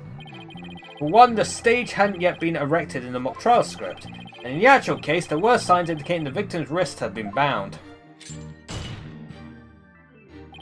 But such differences pale in comparison to the host of similarities. In any event, replicating the crime without knowledge of the script is an impossibility.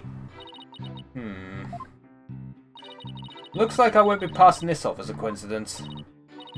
What a total burn! Try again, why don't you, pawn of woods? What does that mean? You gotta press on. Press hard. Wait, why did it go back? Oh, I pressed B, that's why.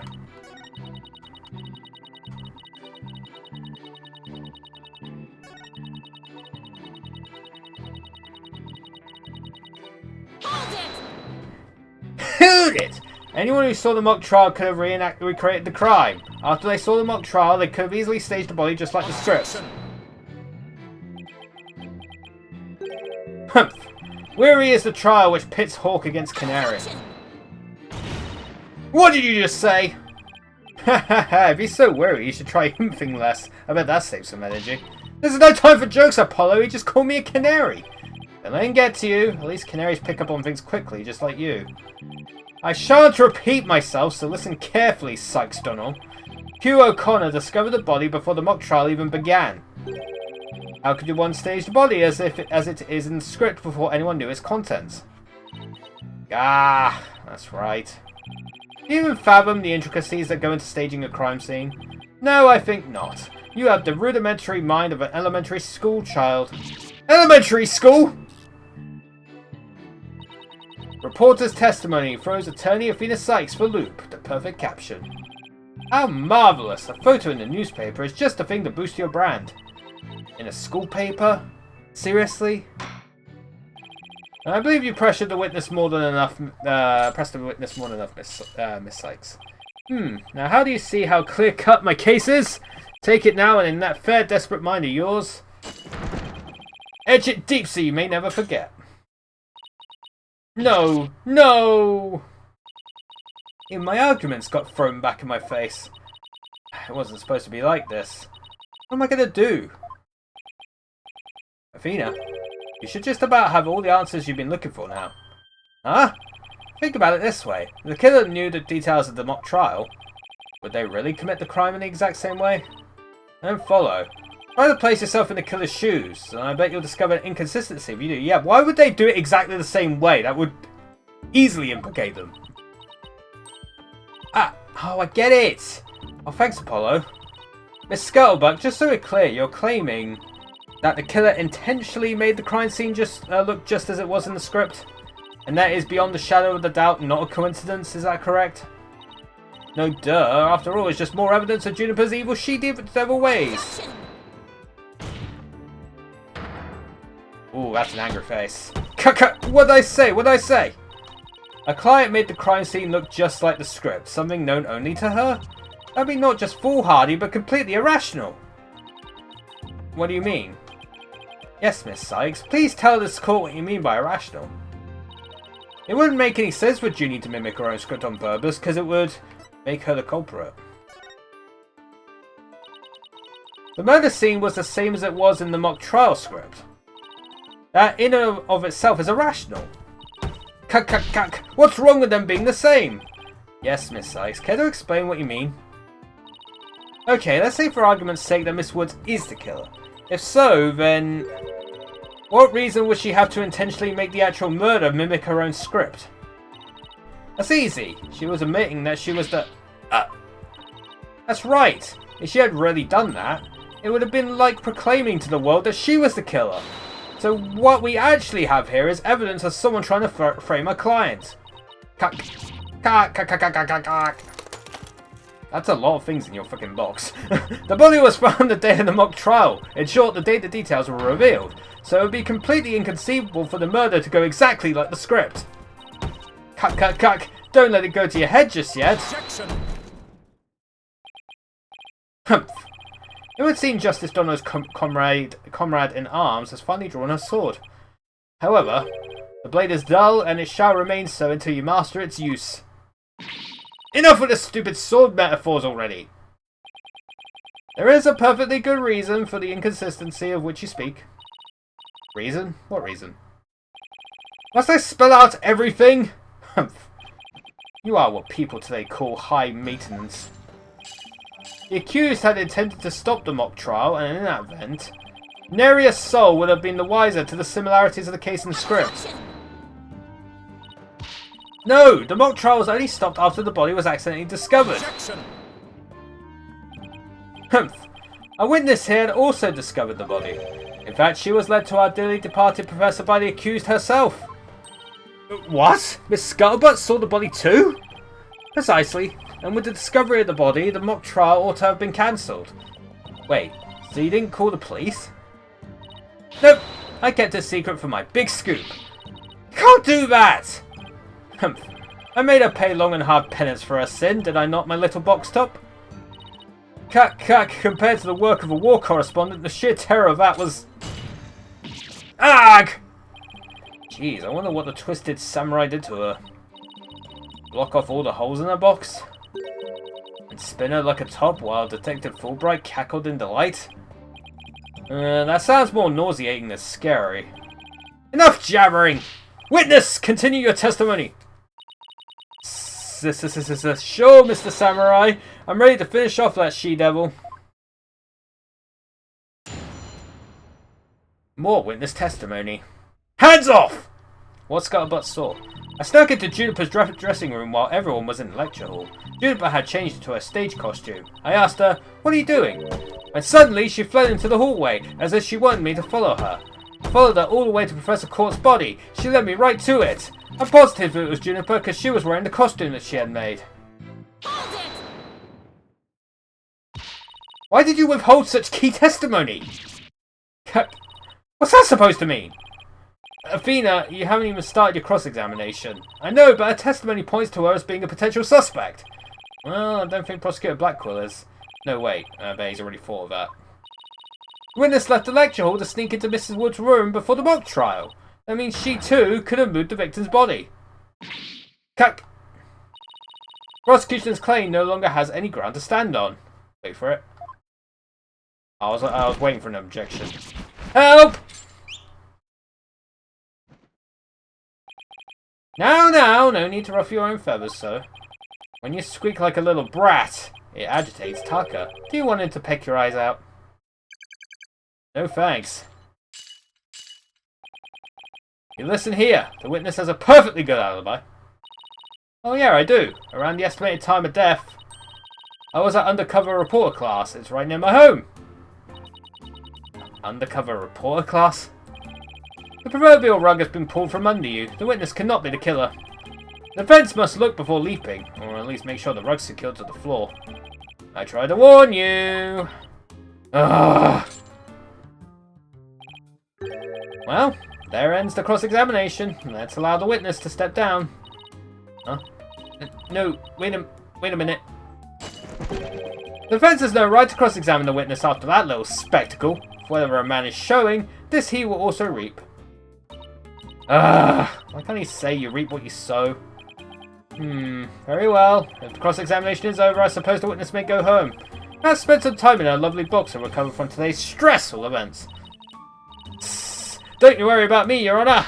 There's no rest for the wicked, or journalists either. My third eye is always eyeing a scoop. Always eyeing a scoop? Well, back to the trenches. Bye-bye. Hold it! Yep. Not so fast, Miss Scuttlebutt. Apollo. There's just one thing I'd like to ask. Did you take a picture of the victim's body? And if not, why not? Well, that is... No, I didn't take one. Well, that's strange. Why wouldn't you take a picture if you're always eyeing a scoop? Did you or didn't you really see the victim's body? It's not like I, actually... Saw it, but... What the devil? Did you hear that, Your Honor? The witness didn't actually see the body. That completely overturns the prosecution's claim that the witness was led to it. Justice Dunno! You dare bear steel at me again. Nice try, Boy Wonder. So what if I didn't see the body? The fact remains that Juniper led me there. Feast your eyes on this! What exactly am I looking at here? It's a crucial moment forever frozen in time by my third eye. A photo clearly showing Juniper Woods. Well, it doesn't really clearly show her, does it? Gag! Why did you not tell me of this? It's a shocking scoop I was saving for just the right moment. And that would be now, right here in court. Surprise! Gag! What did they do? What did they do? All journalists keep their scoops secret until the right moment. She's pretty brave hiding it from Blackwell like that. Or pretty stupid. Well, this is an unexpected turn. Athena, about this picture. See how it only shows the back of the subject? Ah, so then, right, who knows whether this photo shows Juniper in the first place? Humph, a completely irrelevant point. What is relevant here is, there was someone who did try to lead the witness to the body. Take a gander at this, the route by which the accused escaped. The witness pursued the accused this way after she fled the dressing room.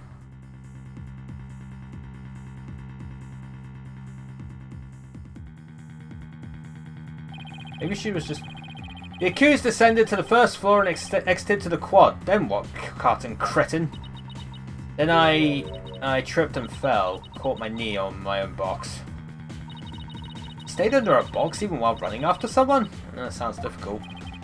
Recall that the body was already there, for Hugh O'Connor had already seen it. She was trying to show someone the body because she wanted to stop the mock trial. But if the facts have changed, that's all the more reason to cross-examine the witness. The defense has a point there. Very well, you may proceed with your cross-examination. Humph! It seems Justice Dono has saved your pretty little hide, missy. For now, at least. Whew! Guess I pulled that off somehow. Thanks, Apollo. You're a lifesaver. Incidentally, my compliments to the witness for her very fine box. It's primo cardboard, lovingly selected from among many... Cut! Tell another lie, or hide another fact from me, and I shall put it to the torch! Cut! Cut! Please, anything but that. I think it would be more eco-friendly to recycle it, but that's just me. Alright, Miss Sykes, you may cross-examine the witness. Man. It's already freaking just gone straight to 100. Then again, it's an Ace Attorney game, what do you expect? Because, you know.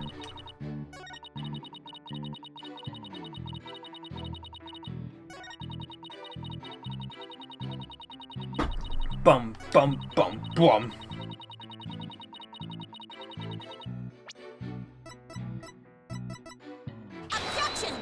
Objection! Miss Scuttlebutt's sole basis for identifying our client as the figure in this photo is the fact that it shows someone in Miss Wood's stage costume. Well, it is Juniper's costume, so there must be Juniper in it. It's clear cut. No, that's where you're completely mistaken. What? This is a design drawing of our client's stage costume. Oh my, what a wonderful creation. Constellations are extraordinary. I'm glad you noticed, because those stars are precisely what's important here. In the drawing, there are constellations all over the outside of the costume. But there's none on it. There's not a single star in the costume in the photo. Oh, then that means... what exactly? Your Honor, there were no other blue costumes at the scene. Which leads me to believe that the figure in the photo was wearing our client's costume inside out. But why would Miss Woods make a mistake like that? Well, it's not really a matter of why, but rather who made the mistake of putting it on inside out. Wait, you're not suggesting... That's right, I'm glad you're catching on. The costumes designer wouldn't put her own costume on inside out.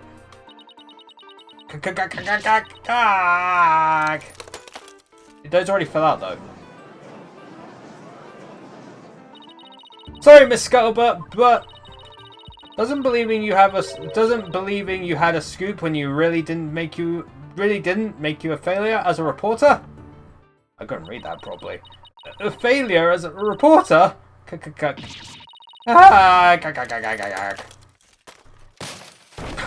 Oh, hey!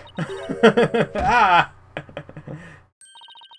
Why, hello, Miss Scuttlebutt. So nice to meet the woman beneath the box. I sound like fucking Darkside Phil when I do that. You didn't see nothing. Objection! Now, I would have you stop right there, Sykes Dono. It is the why of the matter upon which I would have this court focus. What do you mean? Miss Juniper Woods. Yes? What were you doing on the morning of the mock trial? I was in my dressing room. Painting my costume in fluorescent paint. Fluorescent? Paint? My design drawing shows twinkling stars on the costume. Cough cough. I was going to make the costume shimmer like that by painting the inside fluorescent. What was it that again? Fluoride? Did your costume have cavities? Not fluoride, fluorescent, as in glowing. The paint would make it glow in the dark. Yes, so you applied that to the inside of the costume, and then? I let it dry for a while because I heard it takes a long time. So I put the costume on my mannequin inside out. Inside out? So then... This is a photograph of the inside out costume taken in the dark. As you can see, there is a heavy layer of paint over the entire inside surface. If someone were to properly don this costume in this state, the wet paint would get all over their body. Why yes, I believe it would. Indeed. Ergo, the costume was worn the way it was, not by anyone's mistake, but because this was the way it was on the mannequin, inside out. Ah! Oh shit. Figures he would have a photo. Did we just fall into his trap? Yeah, I bet Blackwell had it all planned out. Still, I think you should give this photo a nice long look. Oh, please tell me you found something that doesn't add up. Check out the chest area. It kind of looks like handprints to me. It does. Oh, hey, you're right. But Ginny would know better than to touch it while the paint was still wet. Objection! I believe the term to describe your thought process is wishful thinking. After all, if master painters make mistakes, why would not a rank amateur such as the accused? So basically, you're saying my claim requires evidence to back it up? Evidence? That shouldn't be a problem, right? After all, you come this far. Just because I come this far doesn't mean I thought everything through, though. What? You mean you've just been bluffing? What do you expect me to do? I'm sick of losing to this guy. But you're right. There's only one thing left to do at this point. And that's to present some evidence. Pronto. Showdown, is it? I gladly accept. Fluorescent paint must have stuck to the hands of whoever touched the costume. And that paint should go in dark places. So I just need to carefully check every last piece of evidence. This evidence shows who touched the costume.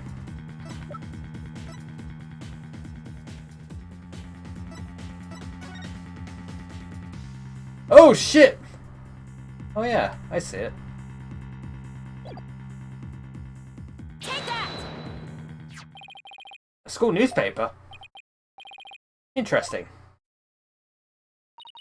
Take a look at the photo where the lights are dimmed and the spotlight is on Miss Woods. Observe Mr. Newman's hand in that photo as he stands at the prosecutor's bench. As you can see, it's glowing, just like Miss Woods' fluorescent paint. It is glowing. Quite brightly, I might add. But why would he put fluorescent paint on his hands for the mock trial, you may ask? The answer is he wouldn't. Not on purpose. It got there when he put the costume on. Oh? I mean, oh! That means... What again? It means the figure photographed in the costume was not our client Juniper Woods. It was her classmate Robin Newman. What?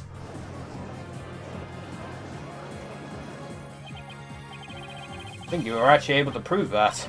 Well, you never know what's going to happen next. That's the front of the courtroom. So then, does that mean that Robin is our man? Well, that's certainly how it looks. Very well. Robin Newman it is. He is here in the gallery, I trust. Show yourself. I challenge you to a duel. Dude, fucking Yu-Gi-Oh!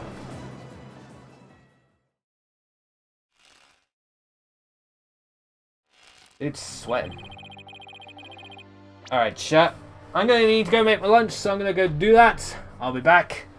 And we'll talk to Mr. Newman, I guess. Shame it isn't Randy Newman, but, you know. It's close enough. But yeah, chat. I'll be back momentarily. Alright.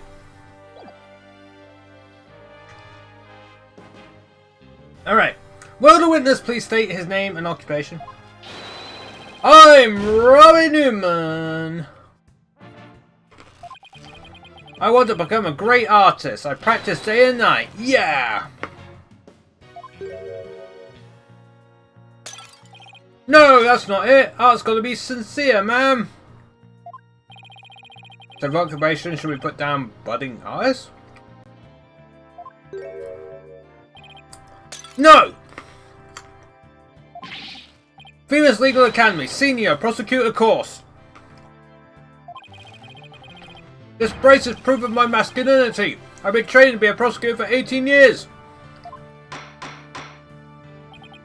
I assume you'll be cleaning up the pottery you smashed before you leave today. Ah, man.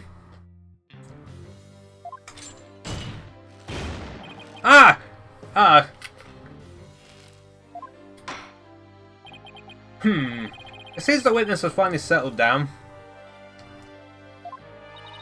I guess nothing phases the judge after all these years. You may proceed with your testimony, Mr. Newman. Specifically, the court wishes to hear why you had fluorescent paint on your hand.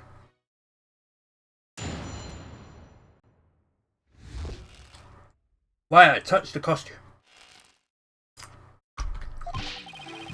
I went to see Juniper in her dressing room, but she wasn't there. When I walked by that frilly costume, I was like, whoa! The mannequin it was on, it was about to fall on me. I got that paint on me when I caught it.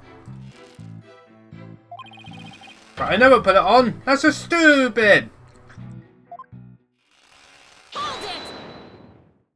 Oh, not again. Your Honor, I recommend a short therapy session for the witness. Oh, Miss Newman does seem particularly agitated, but... Ag! Ag! Ag! No! Not again. What's his problem? I sensed it the moment Robert took the stand. The discord in his heart. Howling at the moon. Do you think you might be hiding something? Probably. You ready, Mr. Newman? Let's see what the Moon Matrix can do for you.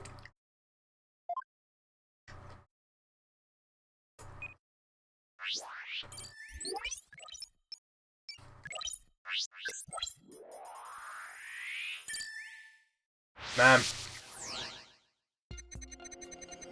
I went to see Juniper in her waiting room. But she wasn't there. Shock. When I walked by that frilly costume, I was like, whoa. Are you happy with that, man? Well, you mentioned the stage costume. I sense a sudden powerful feeling of joy. Would you care to explain, Mr. Newman? Wait, what? Why would the frilly scarf thing and a long skirt make me feel like that? I don't know. But you seem awfully interested in that costume for some reason. You didn't happen to put it on, did you?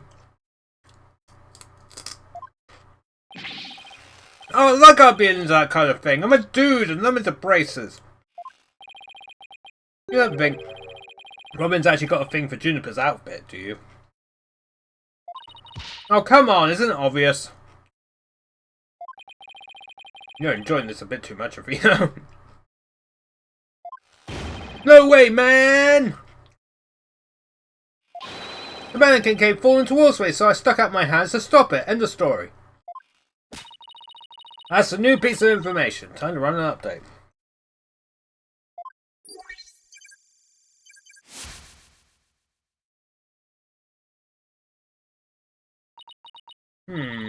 Even after that update, something just doesn't feel right here. Do I have anything that could prove his statement contradicts what really happened? Yeah, it should be inside out. Take that! You said the mannequin came falling towards you, so you stuck your hands out to stop it. If so, then the fingers of your hands would have been pointing outward like this. But that's not what handprints show. In fact, this looks more like just your thumbs on the base of your palms.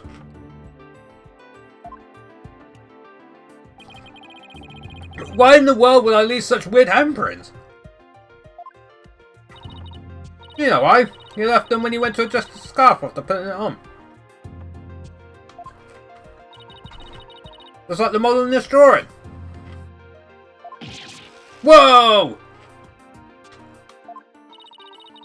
Why didn't you just admit it, Mr. Newman? You did put on the stage costume. You did put the stage costume on, didn't you? And you really do like Mr. Wood's clothes, don't you? Fine, I meant to put the costume on. But I don't like girly clothes, man. 90%, fucking hell. Yes, new information to plug in. Time for another update.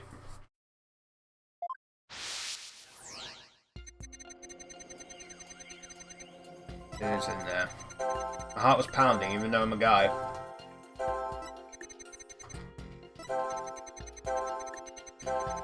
I'd be sad.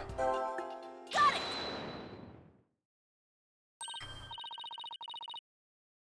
There, another motion that doesn't fit. So what? You're really starting to get on my nerves, man. Mr. Newman, you got excited when you put the costume on. But you also felt sad. Who cares why I felt sad? It's no big deal. Okay, Mr. Newman, out with it. Why did you feel sad? You're hiding something, aren't you? Oh no! You're not fooling anyone anymore. Now tell us why you were sad. Trust me, we'll be here forever. Okay, fine. You're gonna be that way, I'll tell you. The reason I felt sad is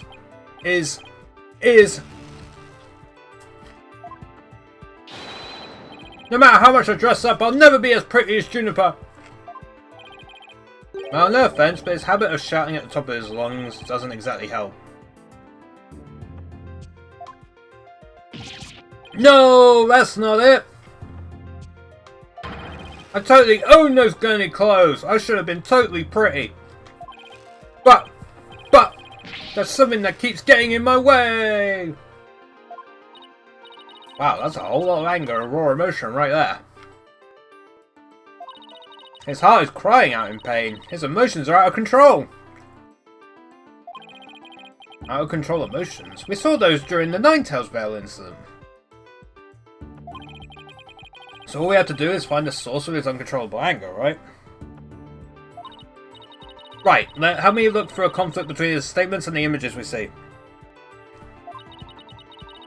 If we can find that, we can wrestle him away from whatever's tormenting him. Mr. Newman said that there's something getting in the way of him being pretty. It's a bit of brace, right? Something that doesn't go with girly clothes, but what could it be? Fine, I'll testify, man!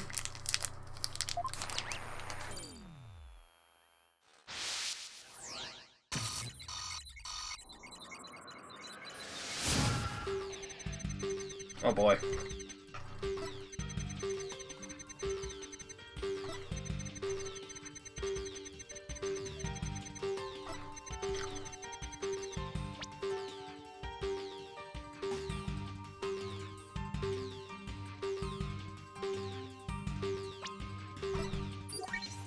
Oh, here we go.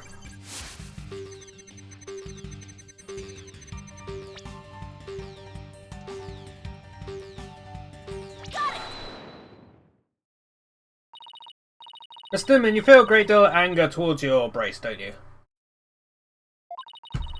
Is that what you feel is holding you back from being as pretty as you think you should be? Huh? What? Mr. Newman, the truth is, you really want to take that brace off, don't you? No way, man! This is a symbol of masculinity. I could never take it off.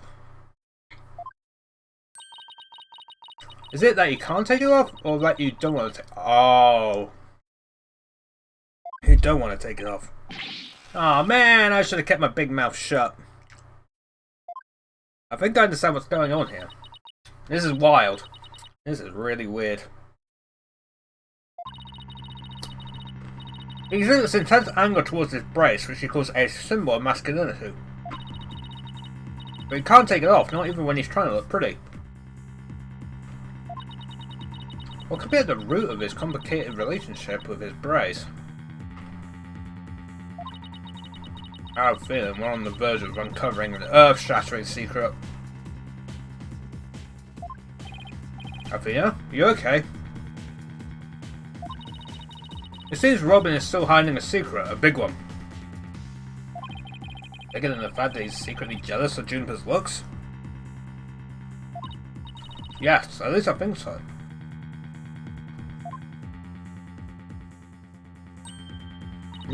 No, it can't be. I just thought of something, but it's totally insane. It's not that insane nowadays. If it is what I think it is. Mr. Newman! What? I'm onto a little secret. If I'm correct, it's not very little at all. It's huge. This sounds completely insane. It's the only possibility left. It's not so insane nowadays. Trust me. Mr. Newman, or should I say, Miss Newman? You are, and always have been, oh, come on, Athena, that's just transphobic. What? Come on, man.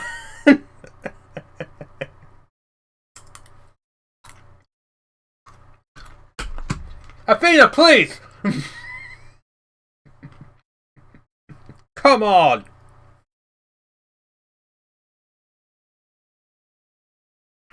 I guess that's what that message was at the beginning, saying some of the things we kept as the original.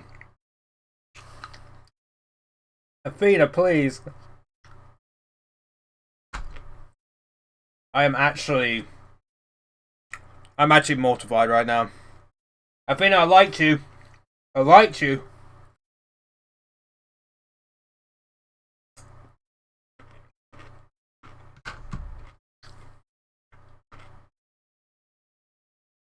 God damn it.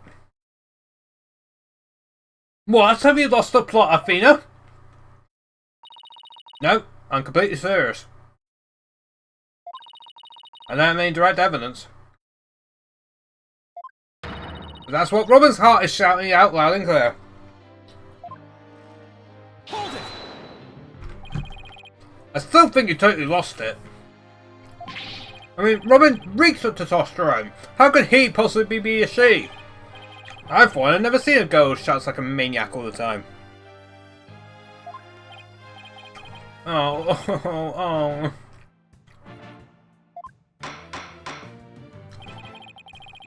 I've seen plenty of witnesses in my day.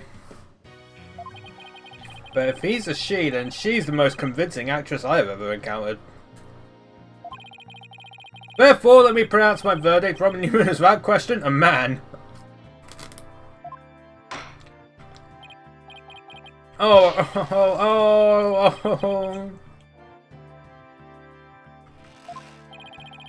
You are now truly justice done as equal in one area, you are just as equally the same.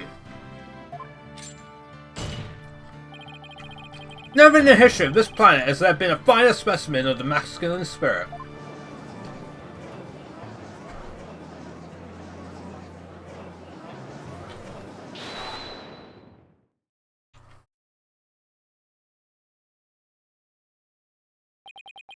Oh. Arg! You guys are done talking about me! Arg! I'm...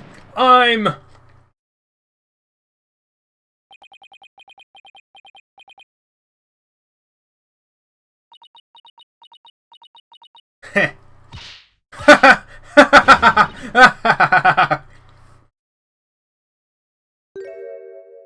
Oh?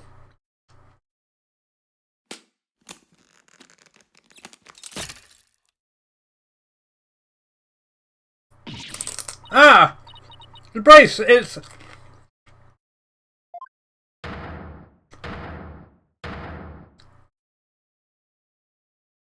Oh, you're alright. Miss Sykes. No, allow me to call you Athena. I wanted to keep this a secret at all costs, but... Nope! What? No way! Ah! Surely this must be some kind of jest. Nope, it's for real. I'm a girl, body and soul. If you don't believe me, I'll give you a P-E-E-K. Ugh! As if. What an amazing transformation. Well, all Discord is gone. The image is now complete.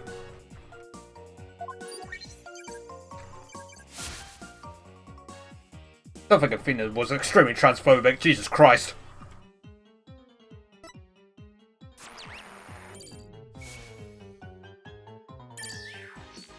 Bye-bye. I was raised as a boy since I was little and I studied law just as my parents wanted. But now this living lie that has me pinned to the ground, it's... Ugh! Wait, hold on. Been blown to smithereens by you, Athena. Wait. Now I can stop pretending I want to be a prosecutor. I'm going to be an artist. Yay! Okay, maybe Athena wasn't transphobic. Order! I thought it was the other way around. Maybe I'm... Oh, fuck. I'm sorry. I thought it was the other way around.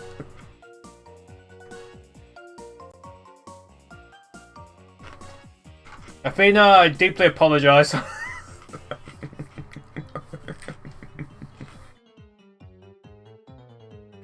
Oh, fuck me. Oh, damn it. Order! What a shocking development. It really did turn out to be she. Eek, why is everyone looking at me like that? Teehee, I feel like a movie star or something. But no paparazzi, please. I value my privacy. Okay. Rah! No pics or you'll regret it, man. Am I just imagining things, or is Robin even more hyper now when she was a he? I don't know. Maybe because she finally got her troubles off her chest. Literally. It's all well and good, but does he being a she actually change anything? The fact that the witness is actually a girl does change things. Because there is now a piece of evidence that we must reevaluate. Very well. Let's see what the defense has for us now. What piece of evidence must we reconsider now that the witness is a girl? Tape recorder, yeah, because now there's another female voice. Take that! This is what I'd like the court to reconsider. Oh, the tape recorder. The one that recorded the threat. You're a goner? That's right. And we have already established that it's a female voice in the recording. All the students who could have moved the body before the mock trial was to start. Our client was the only female if you exclude Miss Scuttlebutt because of her alibi. And that's why the tape recorder made our client the prime suspect. So then... That's right, the witness just revealed that she's a girl, therefore... If we are using the voice in this recording as the basis for hurling accusations, this witness must have been labelled a suspect too! Oh no! Wow. Talk about a sudden turn of events. Sure right. You've done it. You found a hole in one of the prosecution's key pieces of evidence. Yeah, but wow, that was a lot of work for a single one. Objection! Oh boy. Not so hasty now. You're forgetting that only one person here was privy to the script. Ergo, Miss Juniper Woods is still the prime suspect. Objection! Miss Newman hid the fact that she was a girl, both at the crime scene and in court. I said that puts her in camp suspicious. Eek! That's not nice, Athena. How can you accuse me of being a killer? I mean, I'm just a weak, innocent little girl. Just thinking about that murder makes me... Oh. Objection! Well. Suspicious is as suspicious does. Undoubtedly, the witness does have some sort of connection to the crime. Perhaps our newfound lady is merely feigning ignorance. We can surmise that she lent support to the principal offender, Juniper Woods. By leading Miss Scuttlebutt to the body, that would make her an accessory to the crime. How can you say that? I'm not an accessory to any crime, Mr. Birdman. Objection! Birdman? In any event, with the witness as an accessory, it explains quite a bit, does it not? Objection! Arg! He made it all make sense somehow. He'll keep accusing Junior unless we could show someone else knew the script's details. But how could someone have gotten their hands on that kind of info? Anyway, they could have known what was in the script as if they... I heard it from Junie. Sorry, Junie, but... you're not gonna like this. A client may have leaked the script's details to someone. What the devil? I know I shouldn't have, but... I revised the script to favour the prosecution. Yep. And she was the prosecutor. The press of court noticed it immediately and changed it back.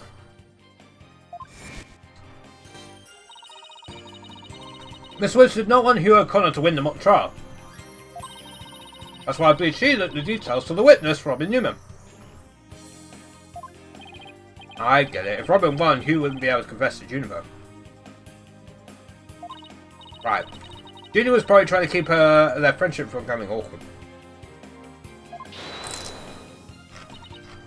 Oh. How could you, Fina? What a bunch of bull! I never heard a word about the script from Juniper. Never ever! Objection! You sure? Can you look me in the eye and swear you didn't? But B-A-D, Athena. You don't have any evidence.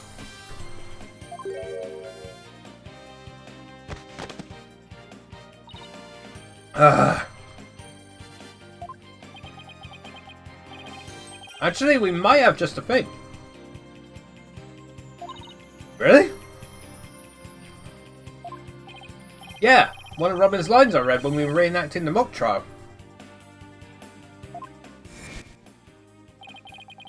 It's a shot of the crime scene. Ironically, it was Professor Court who posted the corpse.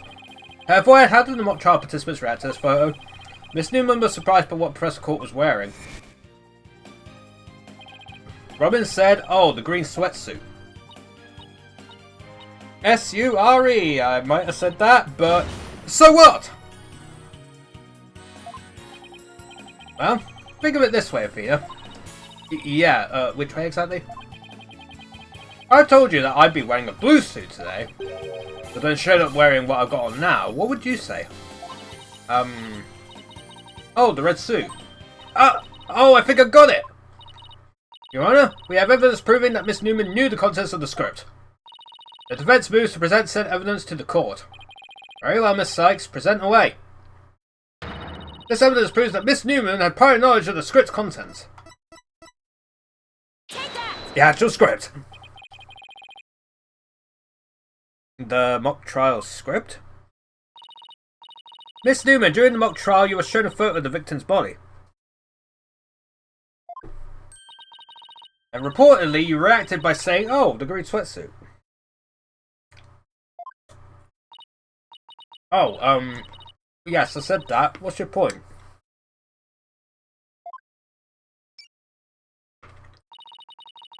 You seem to have some issue with the green sweatsuit, and I think I know why.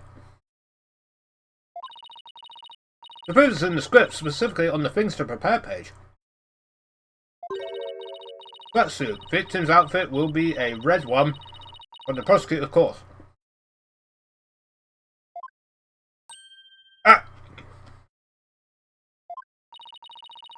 He was surprised because the sweatsuit in the photo was green. But if you didn't know about the script's content, then that shouldn't have surprised you. No. No! I thought we were friends, Athena. How could I have been so blind? No, not small. But hello. In light of my privileged knowledge, I move to declare Miss Newman a suspect, Your Honor. You what? Objection. If no script details which we are suspect, then there must be others besides me. I mean, someone else could have also seen Professor Court's note. Note? What note? The Professor and Juniper were working together to prepare for the mock trial. But only one copy of the script was made to prevent it from being leaked. That gets kind of inconvenient, right? You're not seriously going to suggest. Eek, but it's the truth. Professor Court did do exactly what you're thinking. She didn't write down any of the proceedings or the truth behind the case. But she did write a note to herself about the props and details about the victim's BODY. Is this really true, Miss Newman? And if you don't believe me, send the police over to my house. Tell them to check the pictures on my camera. I thought it might give me an advantage. So I took a picture of the note. I'd say she's telling the truth. Wait a sec.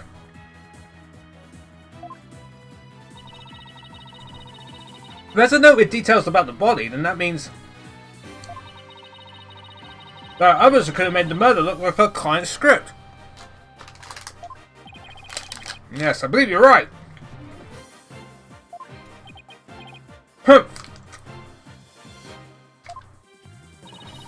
Apparently this case isn't as clear-cut as Prosecutor Blackwell would have us believe. Please stop resisting. I'm most of the time that was a suspect. This new revelation blasts a big fat hole in the prosecution's case. Oh-ho! Objection! Bullying for you, Missy, but don't think this spells victory.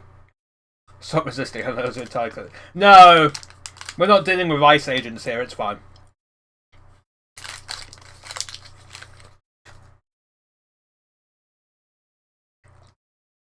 Don't think this spells victory.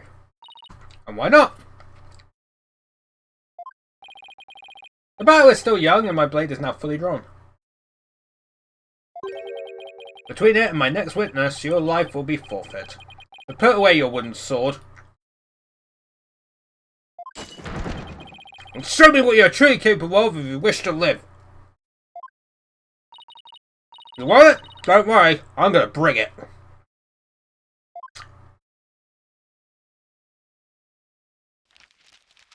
I knew you'd be here. I already said I want nothing to do with this trial. Not too bad, man. How juvenile. It's not a matter of what you want, for you will cooperate, Hugh O'Connor. Prosecutor Blackwell, why have you called this witness?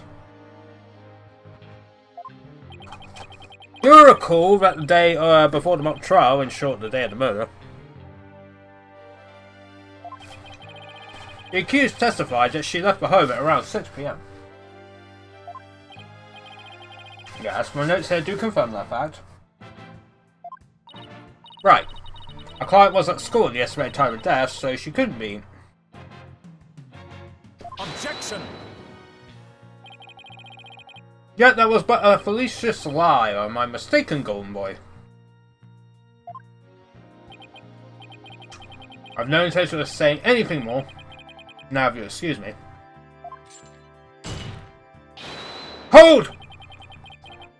I am not through with you yet. It seems the rogue prosecutor has it out for me. Leave, and we just might discuss you know what.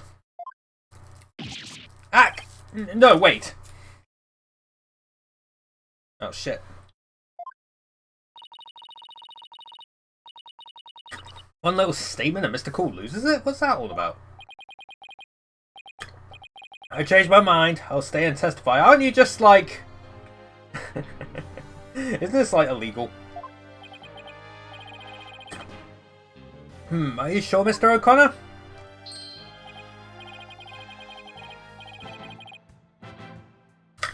Dude got a 99 in one of his tests. That's what happened. Heh, the word of a genius is as good as gold. Let's get on with this. Hugh O'Connor, a senior at Famous Legal Academy lawyer course. How's that? Just fine. Your testimony then, if you please. You're up against the top of the class now. I'd be careful if I were you. I know Junior would never lie like that. That pompous schoolboy won't know what hit him.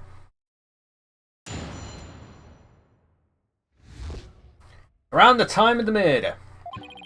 To get mentally prepared for the mock trial, I meditated at the archery range until 7 PM. Around 7:15, I went to the main building before going home. That's when I saw Juniper.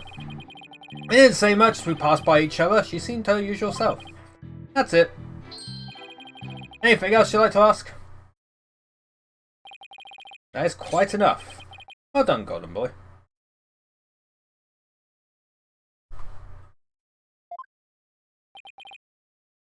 Heh.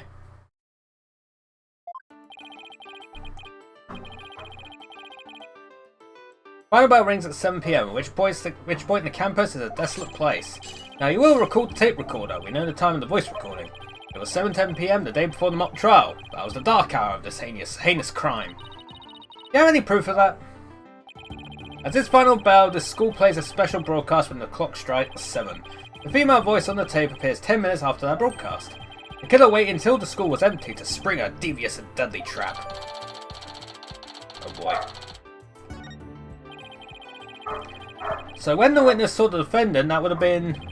Indeed, it was 5 minutes after the voice was captured on tape in the art room.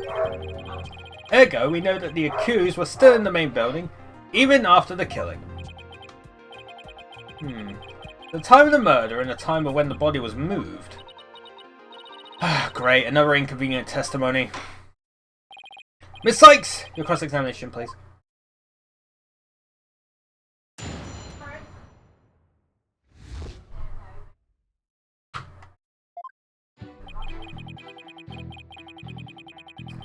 Alright, where are we going? Keep pressing B in that fucking...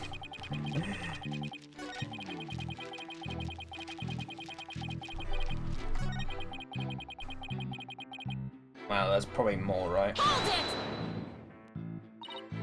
Alright, I'll take you up on your kind offer. I expected as much, so go ahead, ask away. Mr. O'Connor, I want to ask you... How did you prep for the mock trial? Please tell the court what you were doing on October 23rd, the day before the mock trial. Heh, that's an easy one. Nothing in particular. Nothing at all? You didn't help with the preparations? Heh, you don't get it, do you? I was merely playing the role assigned to me. I left the preparations and the like to others. My job was to be mentally prepared. Judy put her heart and soul into getting things ready while you just sat on his behind.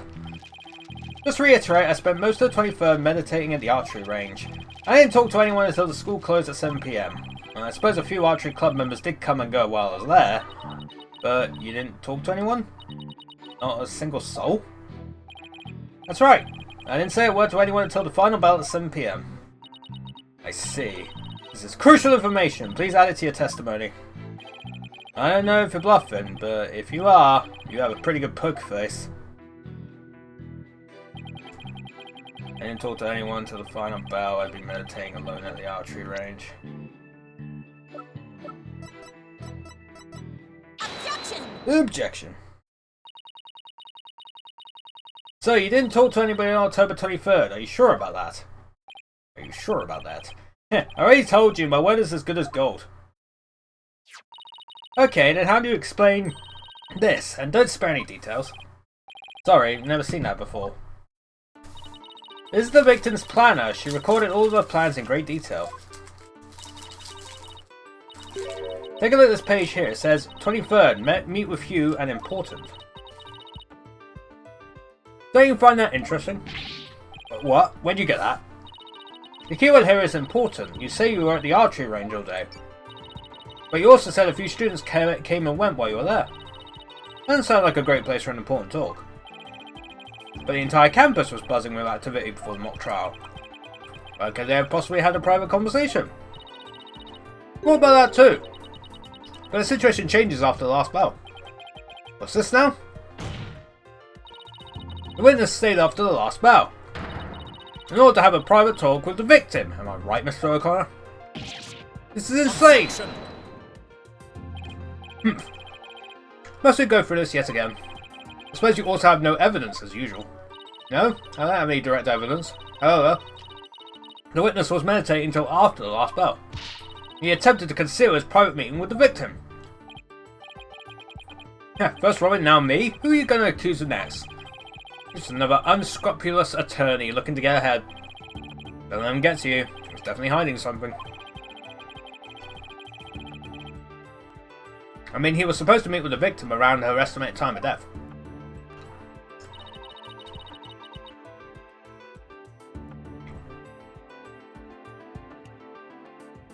I had my suspicions about Robin, but Hugh seems just as guilty. These three are those three are the only possible suspects, after all. Mr. O'Connor, ask me this: did you meet with Professor Court that day?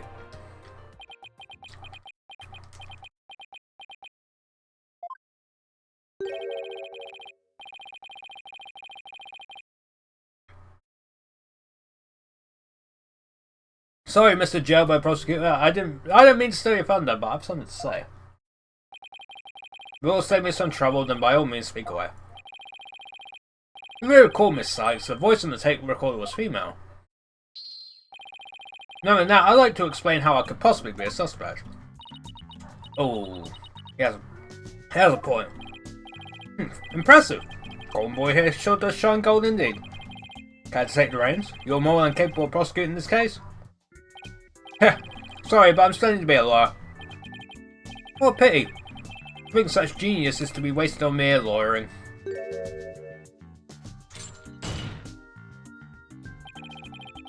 A The last human is here, sights to know. Time to refute Golden Boy's statement. And prove that you're the young prodigy worthy of the badge on your label.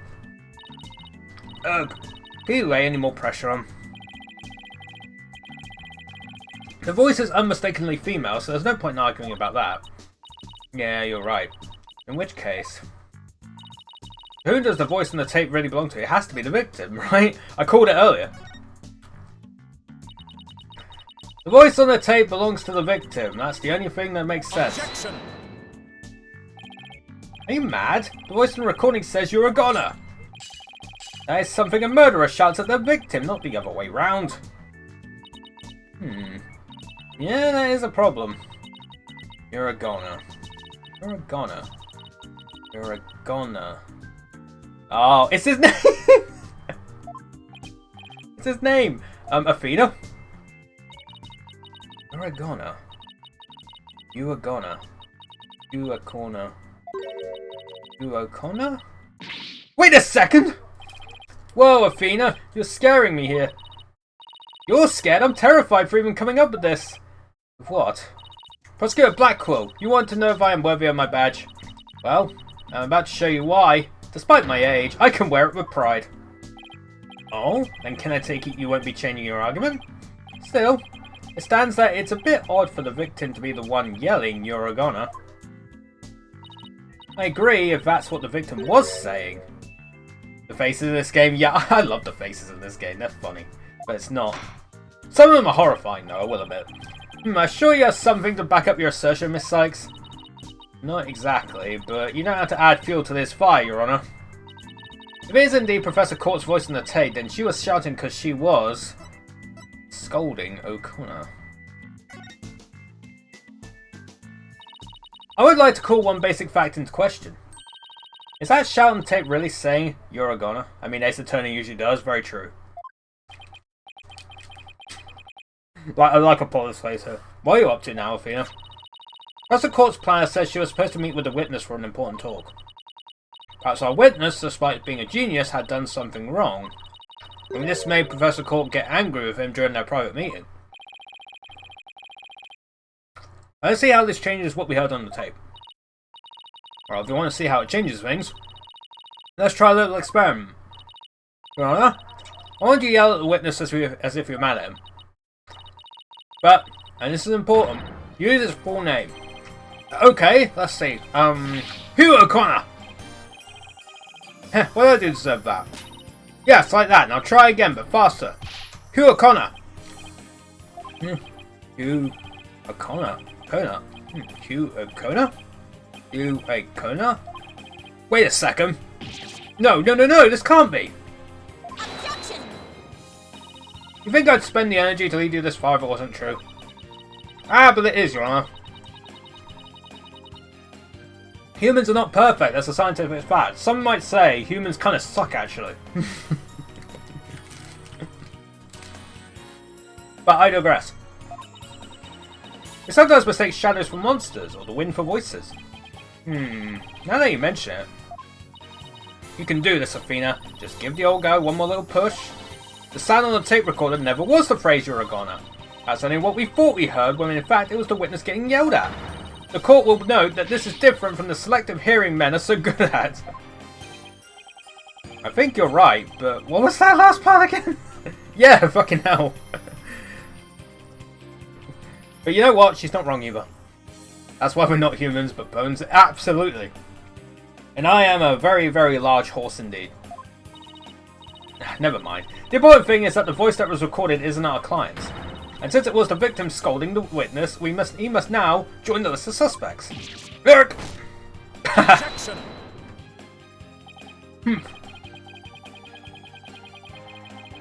I had thought that testimony would suffice, but it seems it has come to this. I will not allow such fallacious quibbles to upend this case.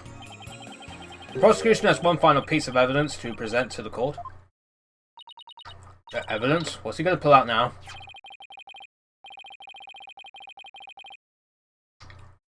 Feast your eyes on this photo and let me see that insolent look vanish from within them.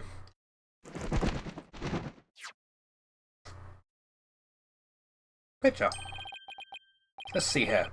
Oh, it's a picture of the defendant and the time.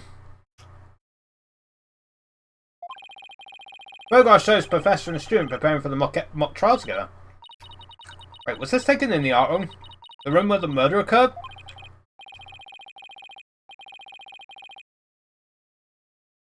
Indeed it was, but the revelations do not end there. Do you see the clock on the wall? We reached 7:05, a mere 5 minutes before the voice was recorded on the tape. What?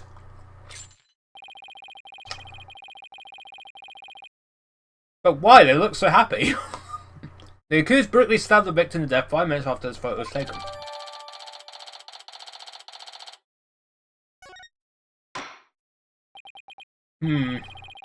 Seems the defendant's culpability in this crime is quite obvious.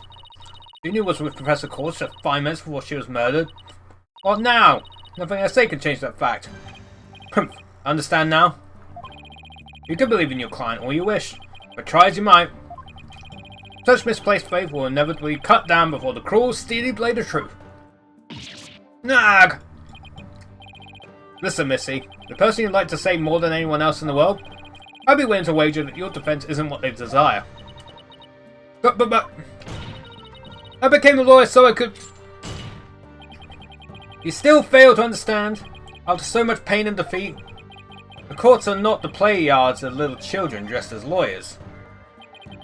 So before you break your back in failure,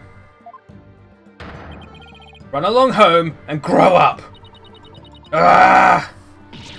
Ah! Let's bet it's fake evidence. If he thinks I'm giving up now, he's got another thing coming.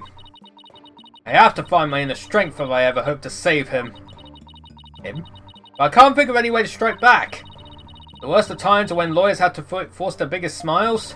That's impossible. How could I smile under these circumstances, even if I forced it? It's badder than bad. Who knew Blackcore had that one waiting in the wings? Why didn't that twisted samurai just present it at the beginning? Wait, maybe this was his real plan. Was he just trying to show me how weak and powerless I am? Maybe he's right, because I really haven't got a clue.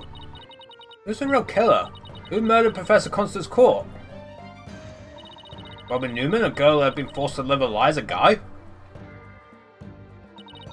Was it Hugh O'Connor, the honest student who had met with Professor Court? There seems to be little reason to debate the defendant's guilt any longer.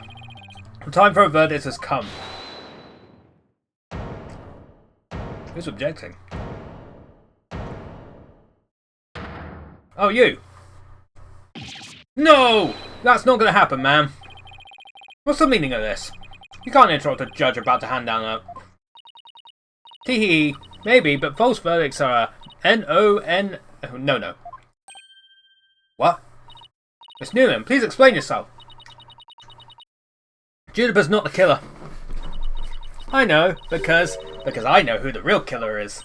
You do? You know who the real killer is? What's she up to now? Yep. I know, because the real killer is... Me! Teehee.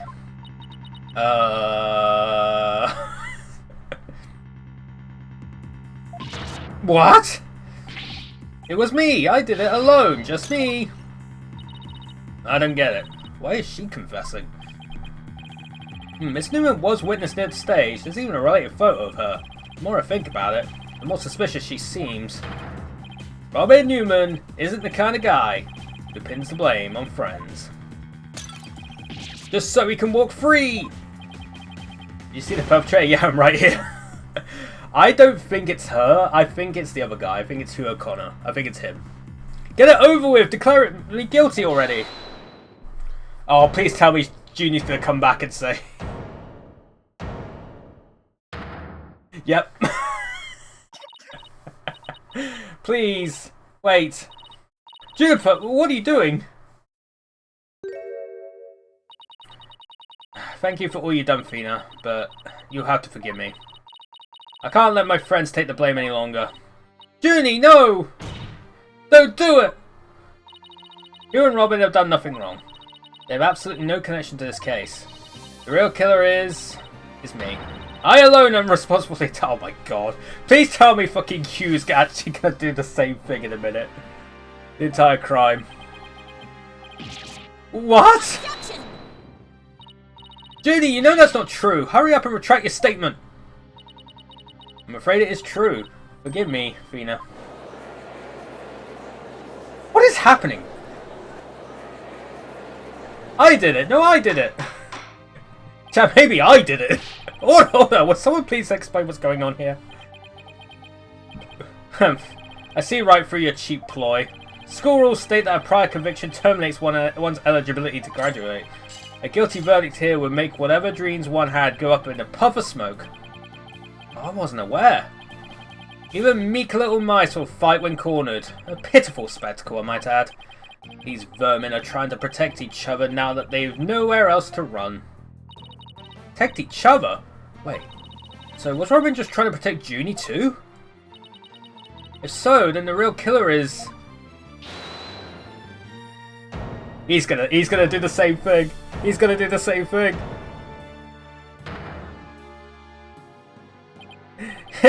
This whole thing's a joke. Uh-oh, now it's Hugh's turn. What is wrong with these kids these days? You know what? Same. I know what just crossed your mind, Miss Sykes. You think I'm the killer, don't you? Oh, he really is a genius. He even knows what you're thinking. Heh. I think it's about time I told you the truth. Now I even get right to the point. It was me. Yep. Fucking Christ. What are we doing? What are we doing? It was me. I did it. Wait. What? What's going on? Oh, this is fucking crazy. Now both potential suspects are claiming to be a real killer. Ah, I am so confused right now. You know what? Same. If you still have doubts, how about I detail my murder plot? It's absolute genius. Enough of this nonsense! This is a court of law, not the set of some high school drama. That's a video game, actually. I see I have no choice. I'm afraid I'll have to... Hoi! Wait! Your boldness! I'm sorry, Prosecutor Blackwell, but I'm in no position to hand down a verdict just yet. I'm hoping that the defense and prosecution could come up with some airtight evidence. That's why I'm giving you both the rest of the day to continue investigating this case. Pinch me, I think I'm dreaming. Humph. Fine. Do as you wish! This brings today's proceedings to a close. Court is adjourned. Yeah, this fucking... this fucking thing is fucking wild.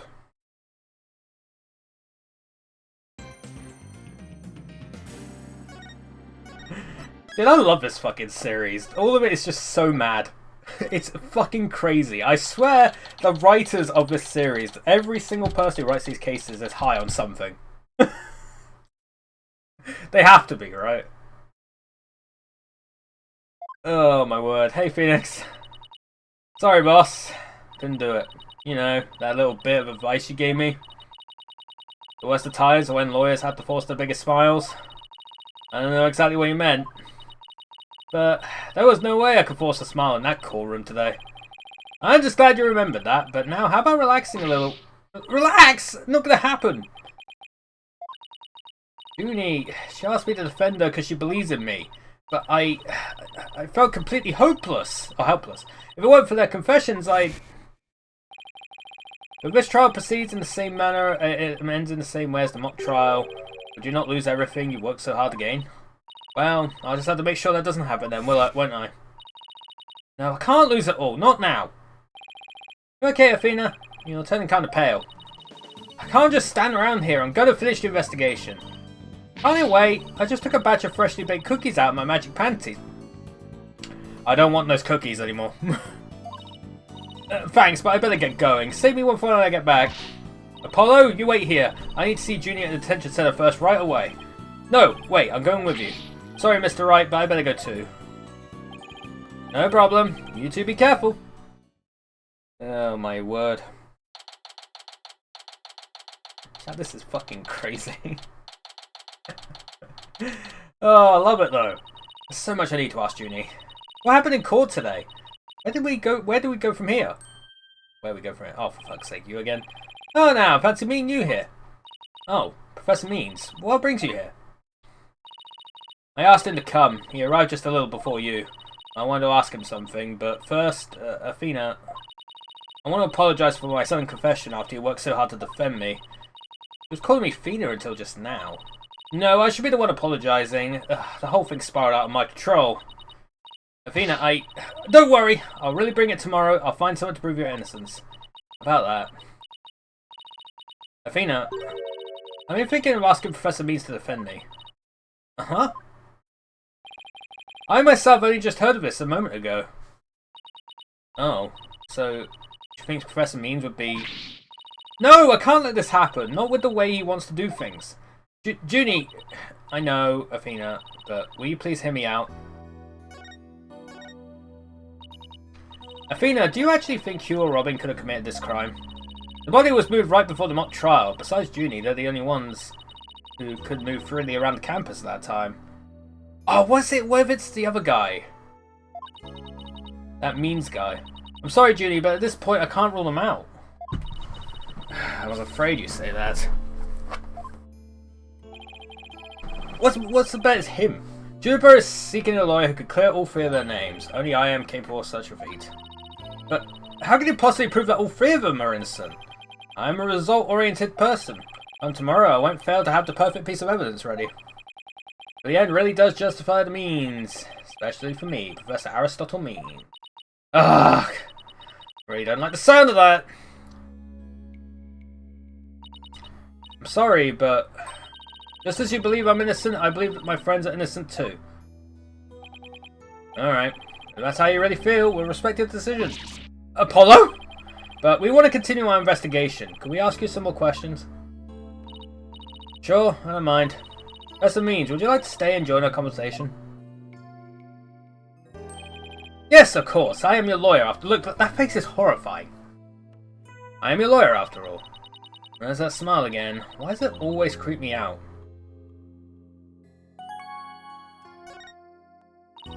About your confession, Junie, it's not true, is it? You just said what you did because Robin had confessed on the stand, didn't you? Yes, I wasn't thinking straight. All I knew was I had to help my friend. You mean because of that school rule? The one that says you can't graduate if you're convicted of a crime?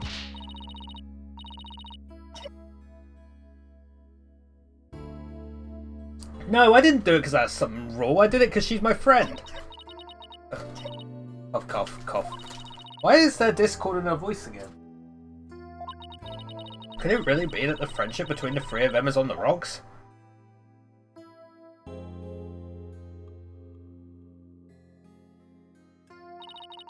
There's more here than meets the eye. When did you three first become friends? Well, even though we were in different courses, we really bonded from the first day at school. Head pat, oh my god. Hey, it actually works now, by the way. They fixed it in the new beta thing of Waru though, so I downloaded that, so there you go. That was where our proof of friendship came about. There's that proof of friendship thing again. I just wish this were as simple as that. Ah, big. Large. Sockies! We even have proof of our friendship! Yeah, as long as our friendship lasts, you can bet we'll be carrying them around. But the situation kind of changed recently, when the school's policy shifted to training legal professionals who produce results. Allow me to explain. In the lawyer course I teach, producing results means winning trials. Professor Court, on the other hand, taught that finding the truth was the only... It has to be him, then. It has to be this guy. It has to be this Aristotle guy, because he wanted fucking her out of the way. And, of course, Judy had a good relationship with her, so... Professor Court, on the other hand, taught that finding truth was the only valid result. Unfortunately, that clash of ideas created a rift among our students. At some point, we stopped talking about it. While that meant fewer arguments, it also meant we couldn't be as frank and open with each other as we used to be. I think I understand now. By putting their friendship on a pedestal, they actually did more harm than good. It seems the relationship between the three of them isn't as simple as I thought. Juniper, thank you for talking to us about this difficult subject. Yeah, thanks, Junie. Now, if you could tell us what about the day of the murder? Junie, you told us yesterday that you went home a little after 6 PM. Was that a lie? I'm sorry I didn't tell you this before, but what actually happened was I left the art room a little after 6 PM and headed over to my dressing room where I worked on my stage costume until 7. That's it? You didn't go anywhere else? No, nowhere else. If that really were it, then there would be no reason to lie in the first place. You've got to be hiding something else. Junie, do you remember this picture? Yes, but something's wrong here. Wrong? What's wrong? I took this picture around 6 o'clock, which was before I left the art room. But the clock here says it's just after 7.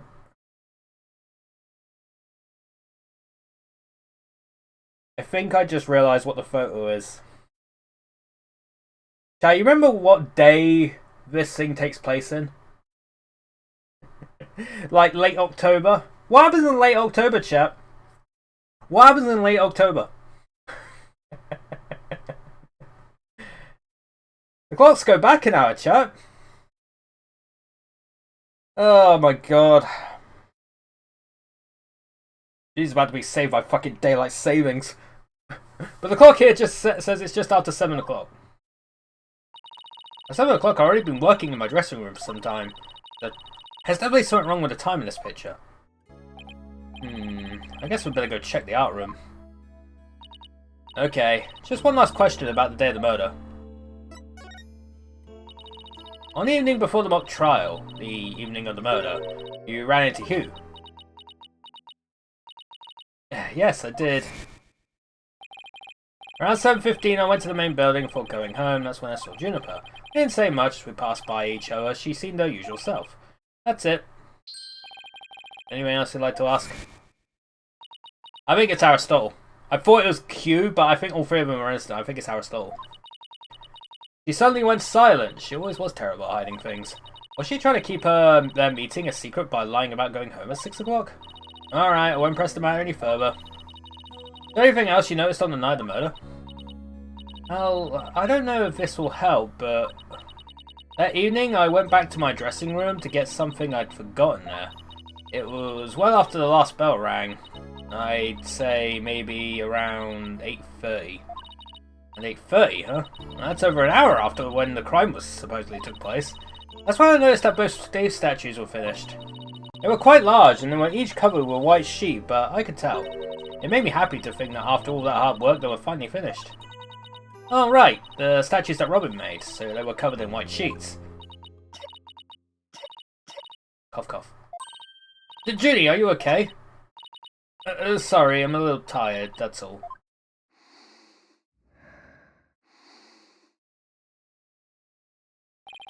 I think this meeting is over. Professor Means? I'll use any means possible to get the result I want in Juniper's case, but it will require considerable preparation, so I must be off. Hold it! Junie and Professor Means, I have a proposal. A proposal? Wait, this isn't another one of your crazy... By sundown today.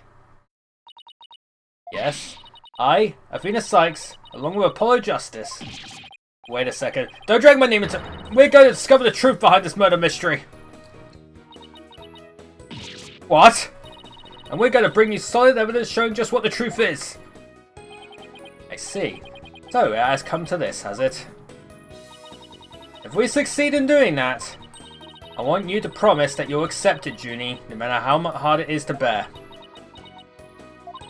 Then you shouldn't need anyone else to defend you except me. Have we got a deal? I trust that's okay with you too, Professor Means? I have no objections as long as Juniper is satisfied with this arrangement. Okay, but only if it's the real truth. I'm sorry to put you through this, Fina, but thank you. Hey, how's the stream going? Going well. I've been thinking only of myself this whole time. Junie, it's way too early to thank me, but you can thank me all you want once I get to the bottom of this. Very well, I will see you back here at sundown. Sorry for all the trouble, Professor. It's just she's new to the agency, so... Don't be silly. Stream was being weird for a sec. Was it now?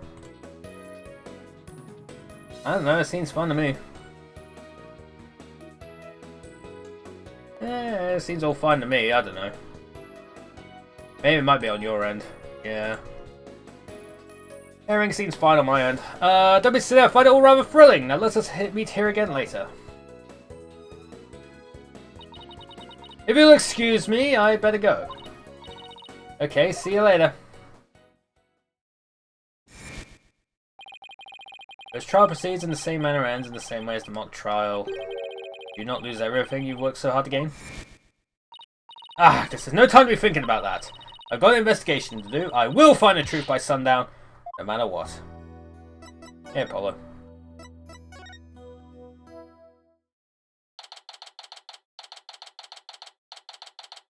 Oh my. Those poor statues, man. Ah! Oh, fucking hell, not you again. Did my imagination or did someone just move? Hey, Gavin. Afternoon, you two. What's good, Gavin? What are you doing here? How's it going? Going well. As I said, it's going well. Do you think sneaking onto campus like this is just slightly suspicious? Oh, have you know, I'm continuing my investigation in the strictest of confidence. I don't want to be caught napping again at tomorrow's trial. And that means a thorough investigation today. Think you can lend us a hand? I'm not one to refuse a damsel in distress, but you needn't have asked, Fraulein. I intended to help from the start. You're the best, Prosecutor Gavin. Okay, time for a thorough investigation. I bet we missed lots of stuff yesterday. Oh boy. The stage. Prosecutor Gavin, you were scheduled to perform at the festival, school festival, weren't you? That's right, but I hadn't seen this stage until yesterday. That backdrop with the starry sky and big crescent moon isn't half bad. We also had some tricks up our sleeve to make the concert really rock. Pyrotechnics, a fog machine, big banners, things like that. It would have looked like this. Oh, the plans from yesterday. What's that design on the banner there in the back? I know the scales of the school emblem. But what's with the number 6? It looks like it's in serious pain or something. It's actually like the giraffe blowing a woman from the Resident Evil 6 logo. Athena Ixnay on the Ixay. Still playing drive. No! You can clearly see I'm playing a fucking Ace Attorney.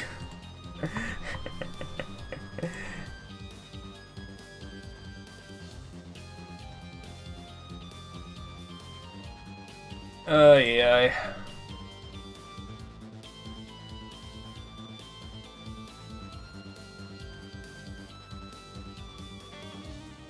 Otherwise, I finished driver.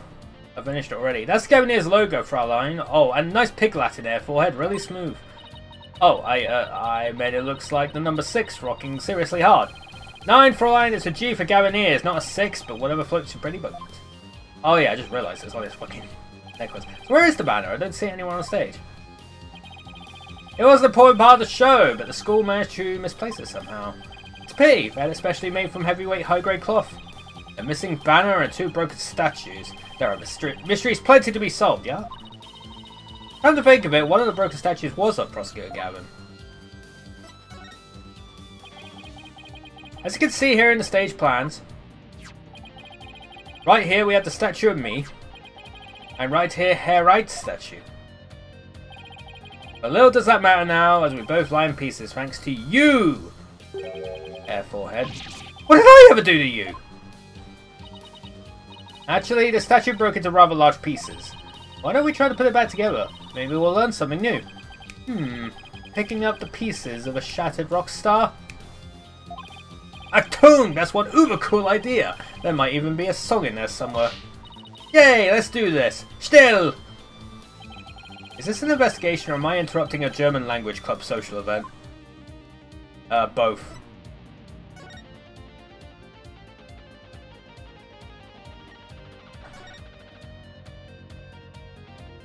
Well, there's one. Found one, a piece of Prosecutor Gavin's shattered pride. Are you saying my pride is as fragile as plaster of Paris? And it looks like there are other large pieces scattered about. Okay, let's find what we can.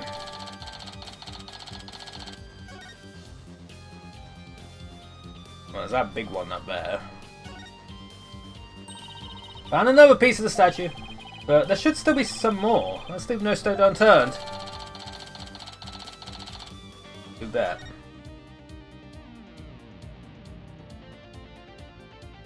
That way, right? What the fuck's going on down there?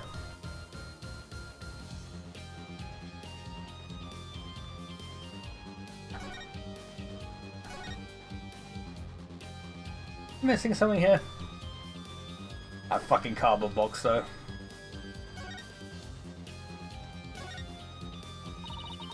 Winning the mock trial was to take the training seminar right here. You mean Hugh or Robin? Yeah, besides Junie, they're the only ones who can move freely around the campus. Before the mock trial, that means one of them must be the killer. But that's not really enough to go on, is it? We need to talk with Juniper one more time and persuade her to give us the name. Right, and that means we have to find irrefutable evidence before the day ends. There's no time to lose, but we can't rush it either. Efficiency is the key. Oh wait, can I go here? Wow, they built a witness stand too, even though it's just a temporary stage. Oh, but I think they're still working on it. Let's see what this notice says. Caution! Pedestal features a high-speed rotation mode. Activate with care. You mean this thing spins? Not up here. Oh shit, there we go.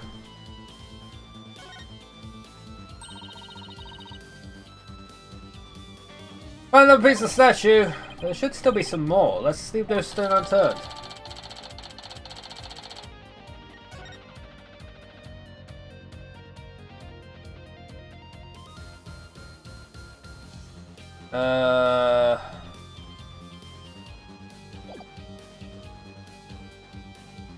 I go here.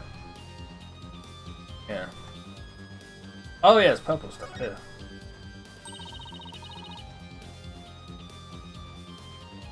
Found a piece of statue. There should still be some more. Let's leave those stone unturned.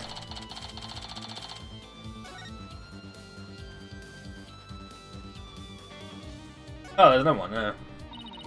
There's really not much of interest here, at least that's what my intuition tells me.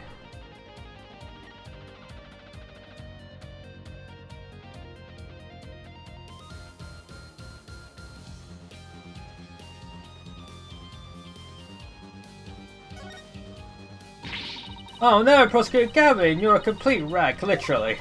Why in the world would someone do something like this? I don't know, but whoever did it must have felt an amazing sense of release. Can I take that as a confession there, forehead? What? No! I feel bad for Robin. She worked so hard on these. Let's pick up the pieces for her. You got it. Let's check every corner of the stage in, yeah?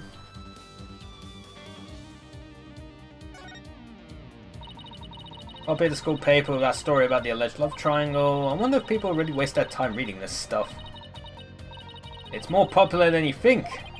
What was that? I thought I heard something just now. Yeah, you're just hearing things. It was nothing more than your ears playing tricks on you. No, we know who it is. This looks like another piece of the statue. Thanks, Apollo. This makes 5 pieces in all. I think we have all we're going to find. Okay, let's get back to where Prosecutor Gavin was shattered. I think you might want to reword that.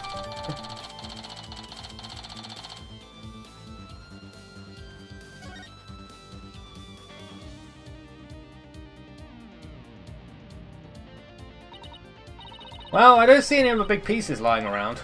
Yeah, let's see if we can put this statue back together. Alright, Apollo, you come over here, and Prosecutor Gavin, if you could hold this.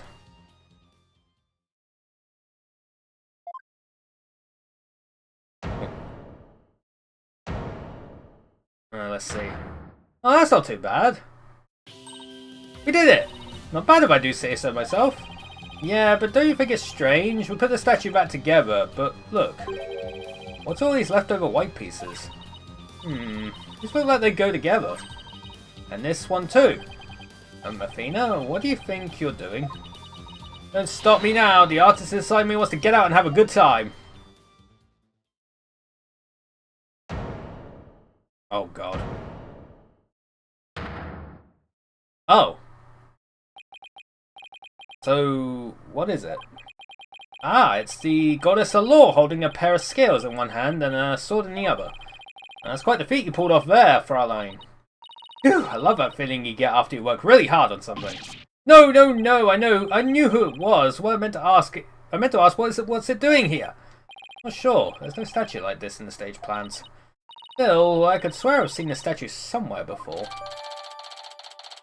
Lady Justice. The more we learn, the deeper the rabbit hole goes. At least we're moving in the right direction. Let's keep searching the stage for clues. I've been wondering about something this whole time. You know that pole at the edge of the stage? You mean this? It has a wire that goes off and connects to something somewhere. Ooh.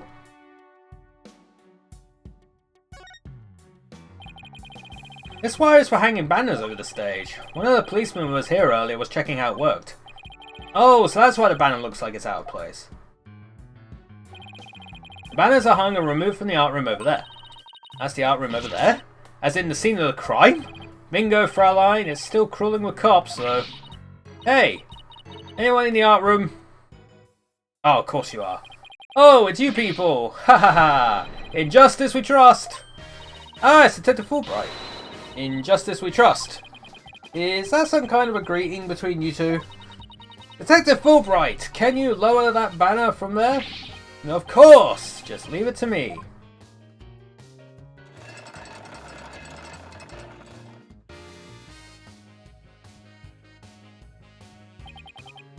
How's that? Phew! Thanks, Detective! In justice we trust! Ha ha ha ha! Always glad to help. In justice we trust. So, is that some kind of greeting between you two or not? Yeah, sure, man. Well, it looks like the banner's down now. Let's go take a look.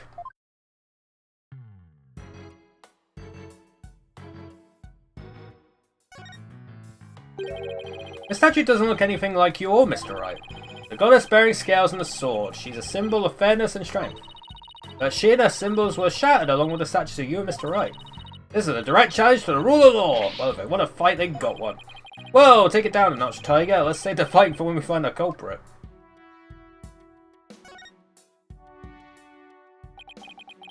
Look at this banner. I don't think it would flap very well in the wind. Unflappable banner? Hey, I like that. It goes perfect with unflappable lawyers and unflappable rockers. It's like it was made for this very stage. Yeah, look at this. The bottom part is all knotted up. Let me try and unravel it.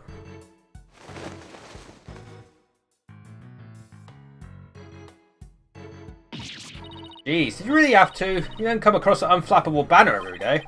Athena, there are some things that have to yield to forces beyond themselves. Ah, what a cruel world we live in. Hey, a scrap of paper was caught up inside. It's blowing away. I got it. Yes! Great catch, huh? Q120.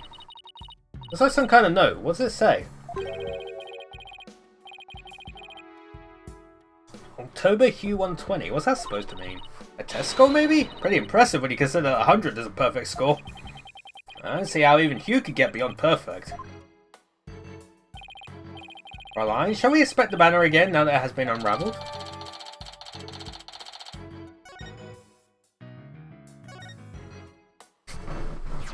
Sure do. This is the emblem that's on Junie's school uniform. Hey, you're right. Wait a sec. It's hard to see against the red material, but look. There's a dark red stain here just under the emblem. Yeah, this banner was on a wire connected to the art room. Right, and the art room is where the murder occurred. Are you thinking what I'm thinking? This stain might be from the victim's blood! Oh shit.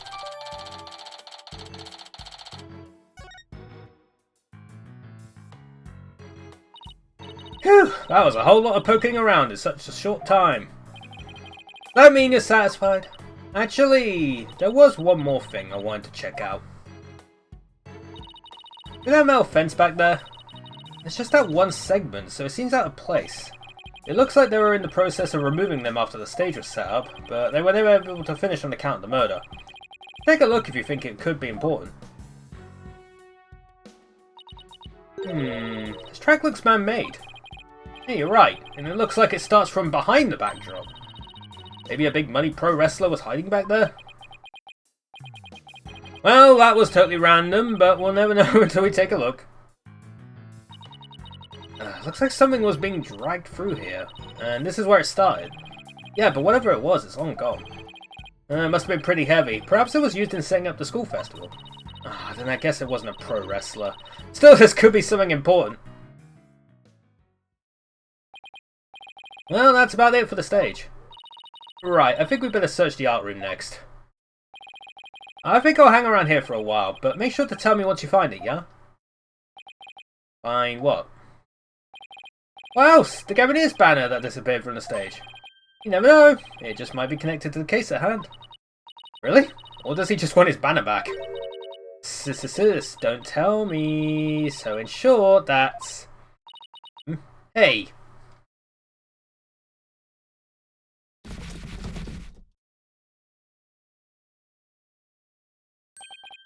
That box! It just took off running. I have a pretty good idea who that is, as I suspect you do too. Come on, we can't afford to have any weird articles written about us. The maintenance area's over in that direction, after that box.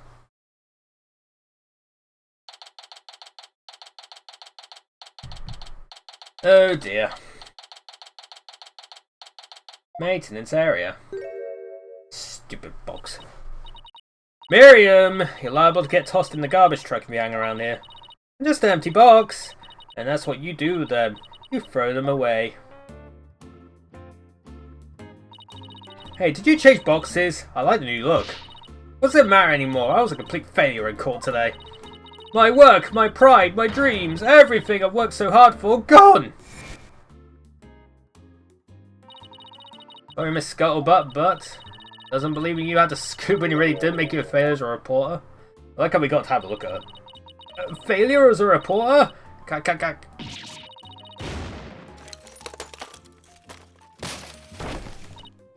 Ack! Ah. Come to think of it, calling her a failure as a reporter might have been a bit extreme. Ugh.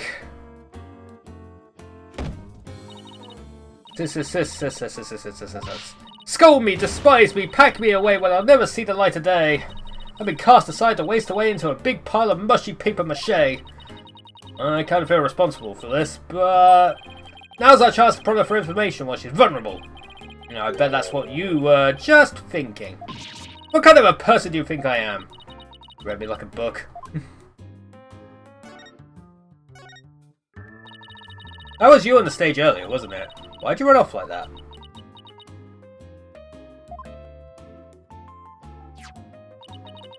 Take a look at this. Why are you showing me a burnt up old rag? Wait, really hard to see, but I think that's the Gaviniers logo there. Oh, it is. So is this the banner that disappeared? Oh, it's all burned up. So don't look at me, I just happened to find it in the incinerator. Incinerator? Did Blackwell actually make good on this Threat 2 burner box? We should probably try to find out whether someone tried to destroy this on purpose. Yeah, this banner is sounding less and less unrelated to our case, Apollo.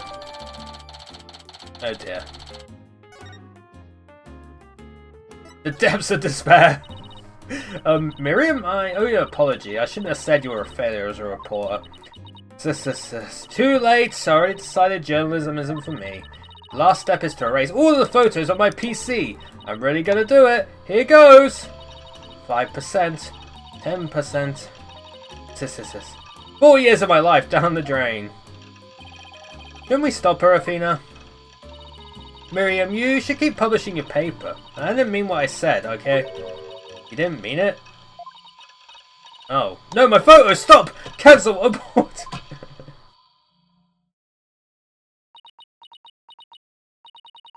Did you stop it in time? Deletion progress 99% complete. There are only 2 pictures left. So yeah, backups. What are you going to do now, Athena? You owe it to her to make this right. I know. Don't worry, Miriam. Your photos may be gone, but the memory of your photographic genius will live on forever in all of our hearts. Oh, Athena, that was cringeworthy. Hey, Miriam, check this out. You took some amazing photos of the 3 of them. I'm sure they really appreciated it. Obviously, I'm the ace member of the newspaper club, the only member in fact. I know this won't make up for the photos you lost, but here are your newspapers back. But I guess we don't need them anymore. There's no rest for the wicked. I plan on pursuing those three for as long as I live. Miriam, why are you so obsessed with Juniper, Hugh, and Robin? Obsessed? I'm not obsessed with them. It's just they were so close ever since their freshman year. So, well, she wants to make friends. She wants to know how to do it. Athena, are you thinking what I'm thinking? Yeah, I think that's the only explanation. Wait a second, you're not thinking what I think you're thinking. That's exactly what he's thinking, Miriam. You want in on the little trio. Yep. How could you possibly know that?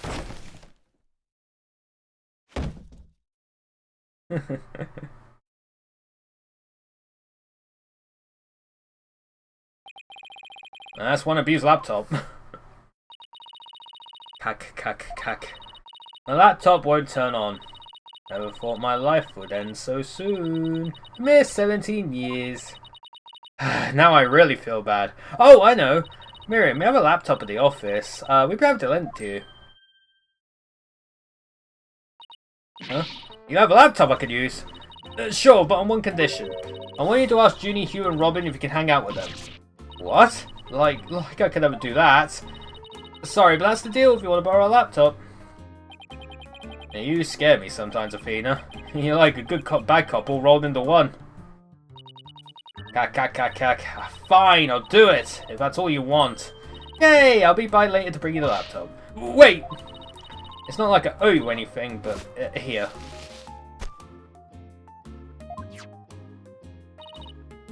Thanks. Oh, it's a set of pictures. Looks like they're setting up the stage. Yeah, I took them when they were putting the stage's backdrop into place. Wow, you sure have an eye for photography. Well, I can make out anyway. These are the last two photos that didn't get deleted. They're all yours.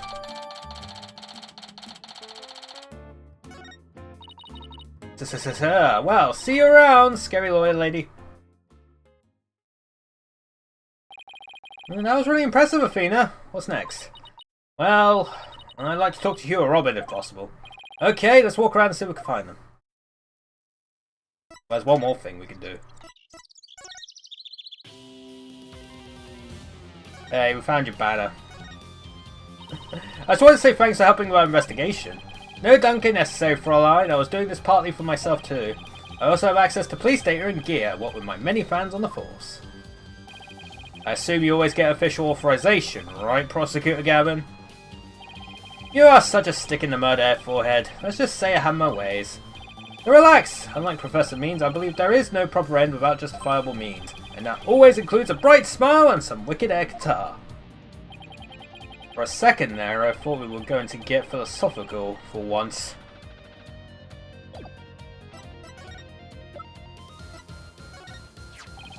Why are you carrying a sooty mess of fabric around? Yeah, about that. This is kind of hard to say, but... this is the banner you've been looking for. It was found in the incinerator. What? This ash and cinder? That's all that's left? Somehow I don't think this was a random act of vandalism. Yeah, it no doubt bears some relation to the case at hand. In short, this is a challenge directed at me and Gavin Ears fans everywhere. Mark my words, Fraulein, I will find the perpetrator behind this crime. Great, thanks. Does he mean whoever burned the flag? Or Depress's killer? Oh, I'll just cross my fingers that they're one and the same. Well, he's definitely, he's committed now.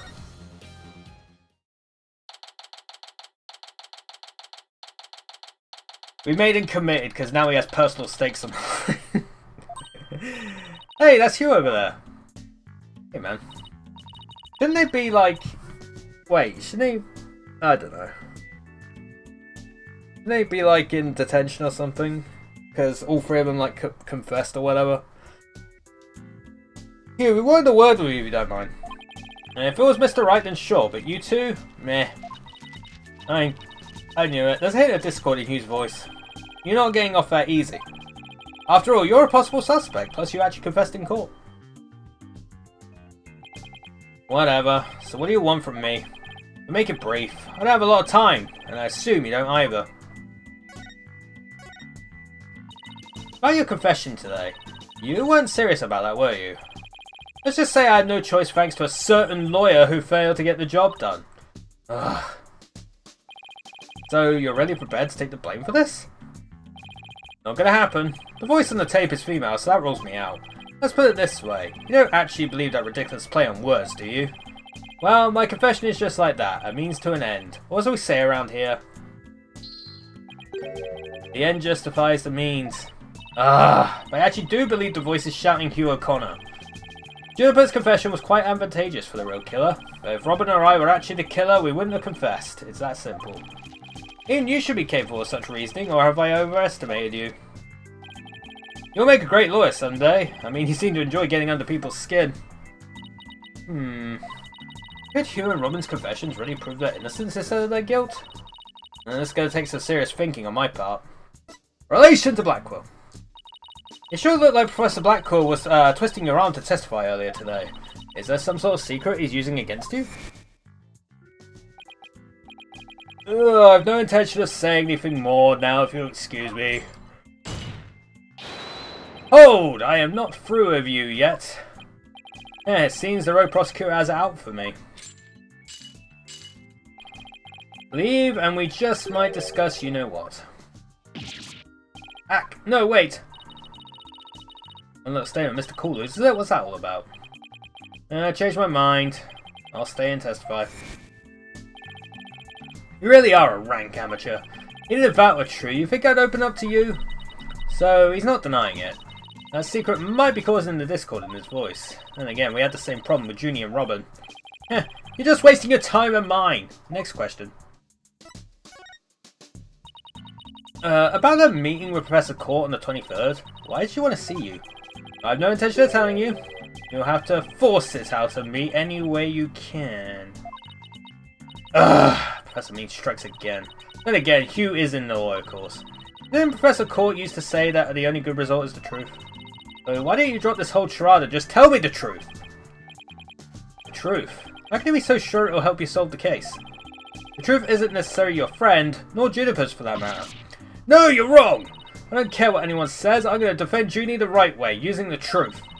That's the only way to honour Junie's wishes and Professor Court's memory.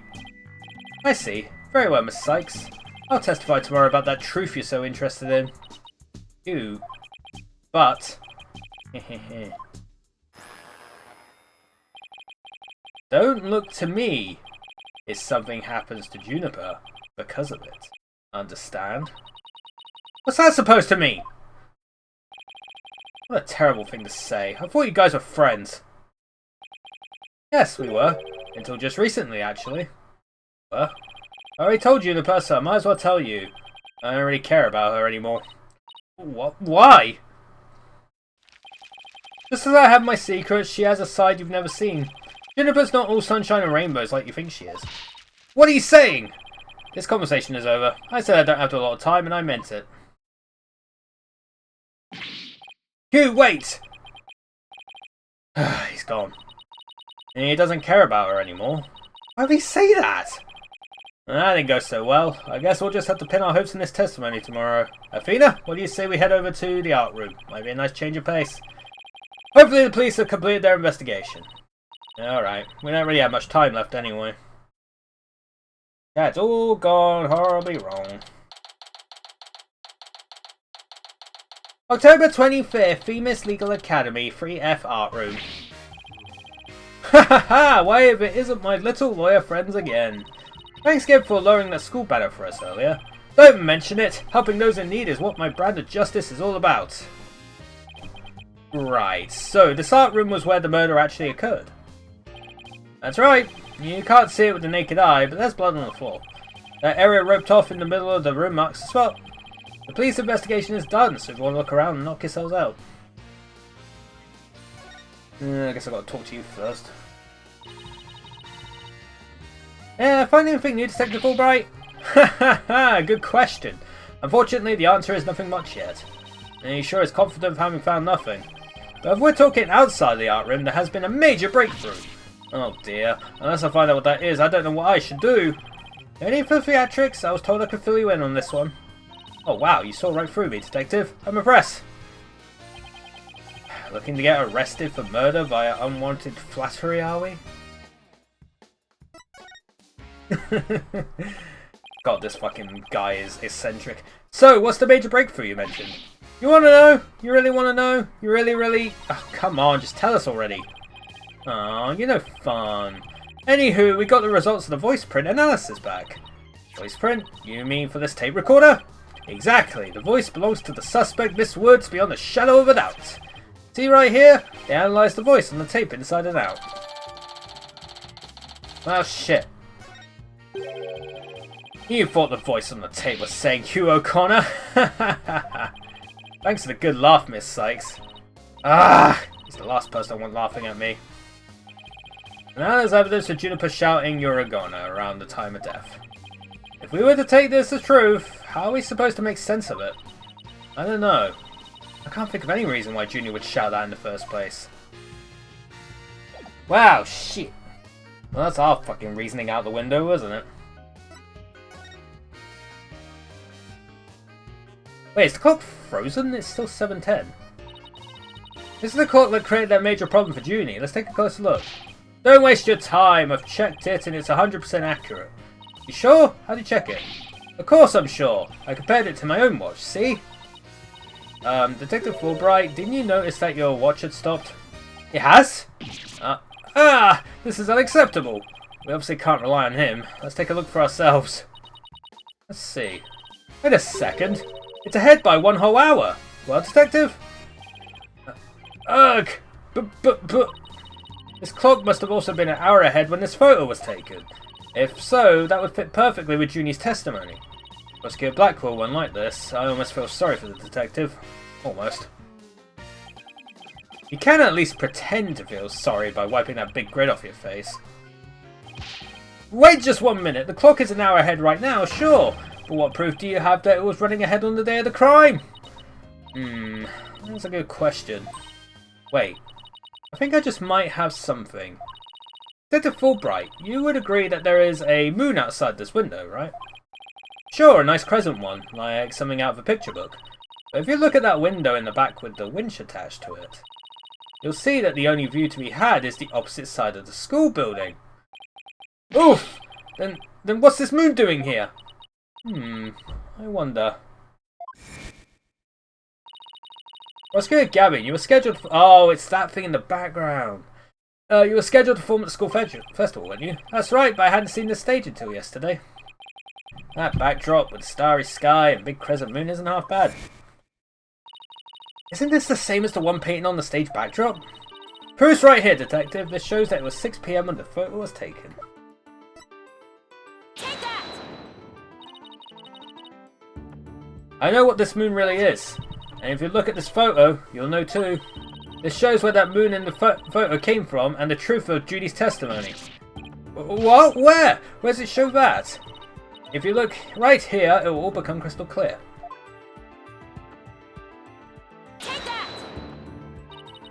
They were still prepping the stage, so its backdrop wasn't in place yet. This photo shows them in the process of moving the backdrop into position. I can see that. That's the big board hanging here. The size matches too. But there's no picture. That's a crucial detail. It is, but I believe what we're seeing in this photo is the back of the board. The back of the... That's right. And at around 6 PM when this was taken, a photo of that same board was being taken from the front. What do you mean the front? The front's against the wall. That's where you're wrong. What about the window? Remember how we said the moon shouldn't even exist in this photo? Take a good look. Are you suggesting the moon is the one on the backdrop? Exactly. In short, this photo was taken while the backdrop was being moved. And as you can see here, it was around 6 o'clock when the backdrop was being set in place. So the art room clock was running fast, at least as far back as the day of the murder. Ow, ow, ow. How can I ever face Prosecutor Blackwell now? Yes, I just blew a hole in a piece of the prosecution evidence. Boom. Guilty.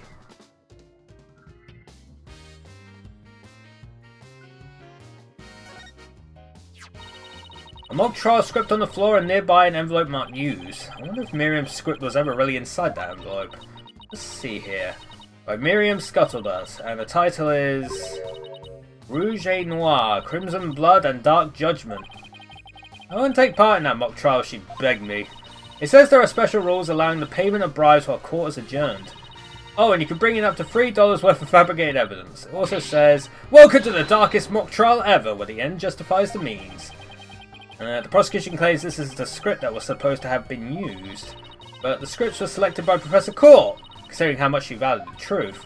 I seriously doubt she'd pick a script titled Crimson Blood and Dark Judgment. Wow, you have that title memorized already? Sure do.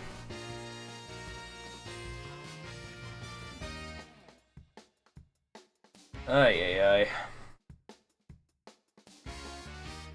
Oh my god. 3 busts sitting on a shelf. A judge, a defendant, and either a lawyer or a prosecutor.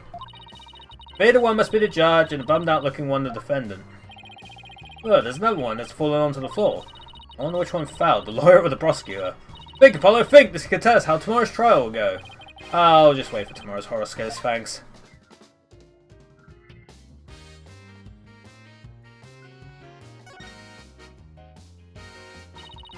Look, a piece of pottery. Looks like it's already been fired. I bet Robin made it. And I bet it won't last long, not with the way she deals with her own work anyway. Yeah, it seems like such a waste. I mean, this one already has some colour on it.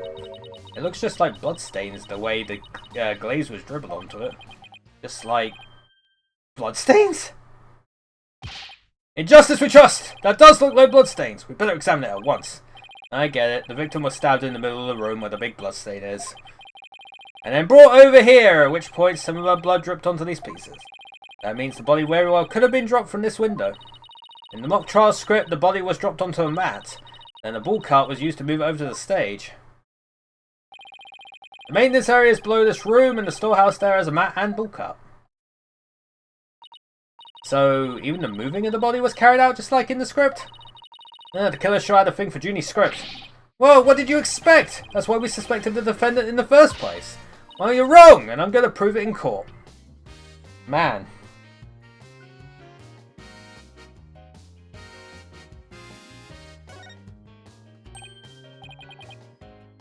Hey, it's gone.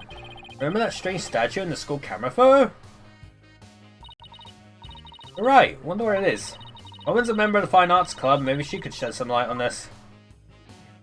Winch. I'm wiring a winch, so this is how they reel the banners in it now. There's a nice view of the stage from here. Prosecutor Gavin is still standing in front of that broken statue. It really wasn't you, Apollo. Don't worry, you can tell me. I won't tell anyone. Ugh! I'll never clear my name unless we catch the real culprit. Well, I think we've examined pretty much everything we can. By the way, did Prosecutor Blackwell happen to tell you anything about tomorrow's trial? In justice we trust! It's no use trying to pry any more information out of me. Having just learned that the clock had been 1 hour fast, means we're back to square one concerning the suspect's actions that day. I wonder what the main argument will be about now. How the body was moved would be my guess, but Prosecutor Blackwell's got his own plans. Oh? Does he now?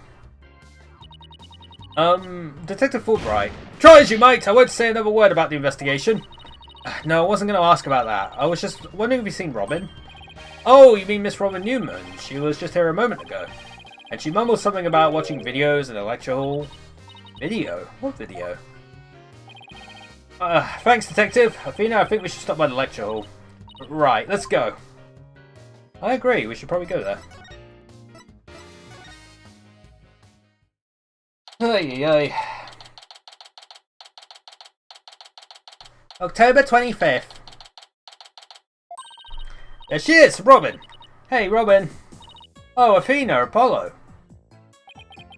What are you watching there? Hehe. Oh, it just so happens to be a video of the mock trial. I had to use a bit of coercion to get it, but the end's just find the means, right? There it is again. Professor Means sure has a lot of influence around here. Care to look into the true connection between the murder and the mock trial with me? Sounds great, but do you mind if we ask you some questions first? Sure, I'll tell you anything you want. Why do you have to spell it out? Why did you confess? About your confession today, why did you do it? Because Juniper hasn't done anything wrong. I had to stop the trial by any means possible.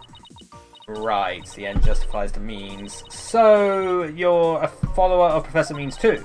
Professor Means is a wonderful teacher, as was Professor Court. I like them both. She brushed that one off like a pro. But with that style of justice, you run the risk of breaking the law. Well, I'm prepared to quit school because of this case. What? Why? I want to be an artist. That's what I really want, man. But no, my parents forced me to study to become a prosecutor. But if the trial went south, you'd have to drop out and give up on being a prosecutor. And that's what you're really after, isn't it? Uh-huh. Talk about someone who literally changes at the bat of an eyelash. I guess she's been dealing with her own problems too. That totally makes sense. Yeah, I suppose so. But that doesn't make what she did right. There's the crime. Tell us about what you were doing on the night of the murder. Finishing a statue. I was on the stage until the last bell. That's right, you made the statues of Mr. Wright and Prosecutor Gavin, didn't you? Oh, yes. Yes, I did. Both of them. It's just a formality, but can you prove you were making the statues at that time? Can I prove it? You think I'm the killer now? No, that's not what I meant. Both you and Robin were still at school after 7 PM, but neither of them could prove exactly what they were doing.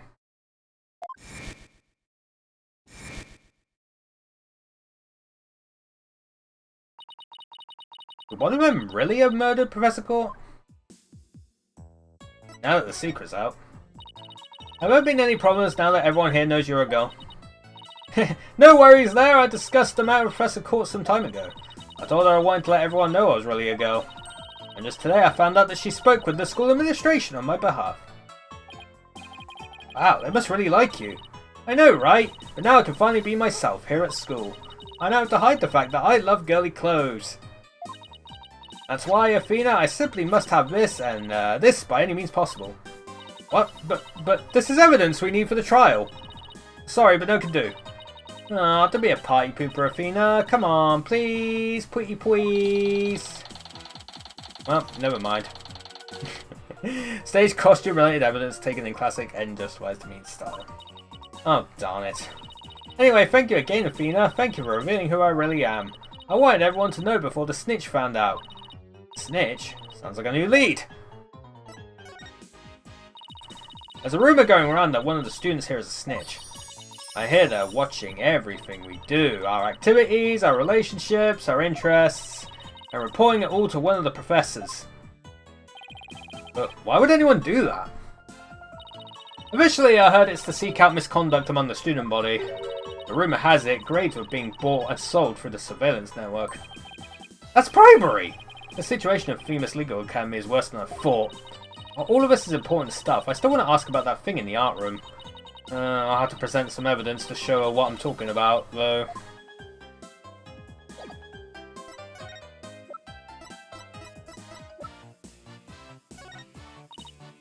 Robin, I just remembered something I want to ask you. This photo shows a piece of art on the table. Do you know what it is? What? Whoa! Look at that unique artistic sense! That has to be one of Professor Court's creations, man! Professor Court's artistic sense?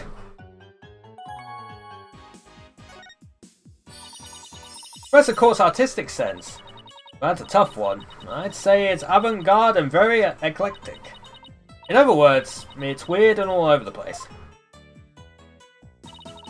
Come to think of it, that strange looking painting in the art room was one of Professor Court's works, wasn't it? The statue in that photo was originally a statue of Lady Justice. Lady Justice? Professor Court had planned on placing it at the judge's bench in the lecture hall. But the day before the mock trial, it broke while she was polishing it. She said she'd take it back to the art room and try to fix it somehow. So this is the statue in its proper state? You bet! Just look at that wild silhouette! Wow, it's so C-U-T-E! I don't get it. You have to be an artist to appreciate stuff like this? Well, probably not. A lot of things can be art nowadays. Athena, the Lady Justice that you put back together on that stage. Oh, right, I didn't realise before because it was in pieces, but before it was smashed.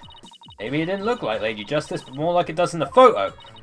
But what in the world was it doing on the stage? Interesting. Well, I think that about covers it. Okay, then how about watching the mock trial video with me? What do you say? Sure, sounds good to me. So how do you want to watch it? All classroom desks at this school have their own built-in computer, you know. Yeah, I can see that. Wow, this place is definitely a lot cushier than I thought. I know you guys are in a hurry, so I'll just fast forward to the important parts. Let's start with the professor's pre-trial speech.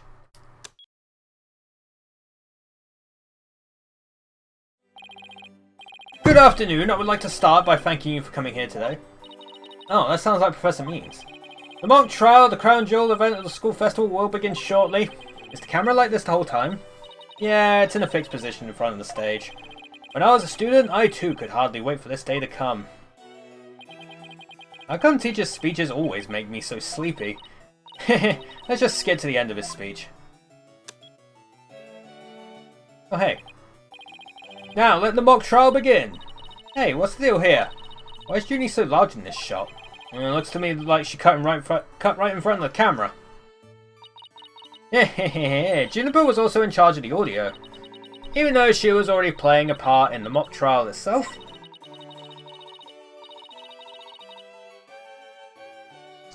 She had to do it to keep the script details secret. She was all over the place that day. When she wasn't in the trial, she was in the audio control room dealing with the music. Oh, so this is what the lecture hall looks like. Looks like there's a judge's bench back by the screen and a witness stand up front. What about those balconies with the professors' names on them? Those are the faculty seats. Professor Means and Professor Courts were in charge of scoring the mock trial. Interesting. Okay, let's fast forward this a bit.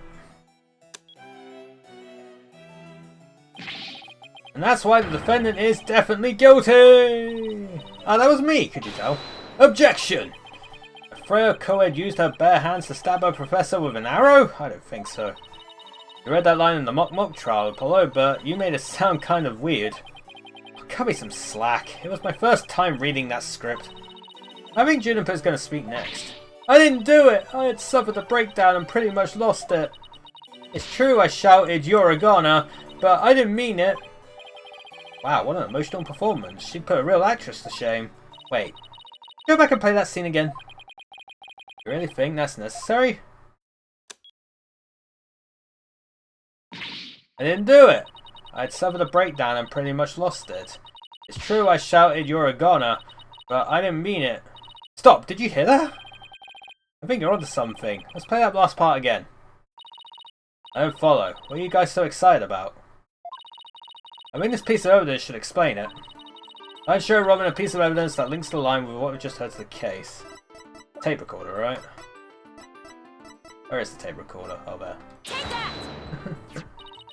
I'm sure you remember this. It contains a female voice shouting a violent threat. I'll play it for you. You're a goner! Voices and performance do sound similar, but I can't believe this is happening. It's just a possibility, but if the voice on this tape is really a recording, one made from the mock trial video, then that means this evidence was fabricated. Oh shit! They didn't get to do a voice print analysis in time for court today. That's why the gender of the voice became so important. And if the real killer had foreseen that gender would become key in today's trial, he would have tried to deflect attention away from himself by making the suspect female. But basically, the only one with something to gain from doing this is our sole male suspect. Wait a second! No! No, why? Professor Means' credo is the end justifies the means. So it makes perfect sense that a student who took those words to heart would fabricate evidence. We need to get that tape analysed as soon as possible. Oh shit. Allow me to assist you with that. Oh, he's going to do it. Prosecutor Gavin, at least make some kind of noise so we know you're there. Let's go big or go home with Rockstar entrances, Fraulein. Timing is everything. Let me make a copy of that tape right now, and I'll get you the results as soon as I can. I trust that would be alright. Very much so, thanks.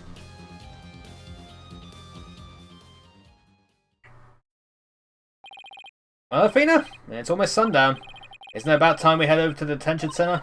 I think Junie will agree that this is something that could prove her innocence. But will her heart really be open to accepting it?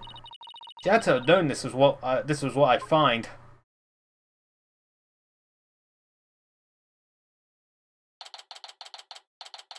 Well, this should be fun.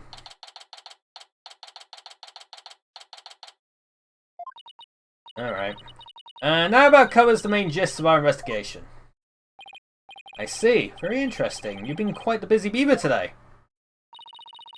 Thank you for your hard work, Athena. Well, my time's about up, and it will be getting dark soon, so... Junie! You must be tired after being on your feet all day. You should go home and... No, wait! You have to listen to me. I don't want to hear any more. I know what you're going to say, Athena. Junie, you promised. We're going to discover the truth behind this murder mystery, and we're going to bring you solid evidence showing just what that truth is. If we succeed in doing that, I want you to promise that you'll accept it, Junie, no matter how hard it is to hear.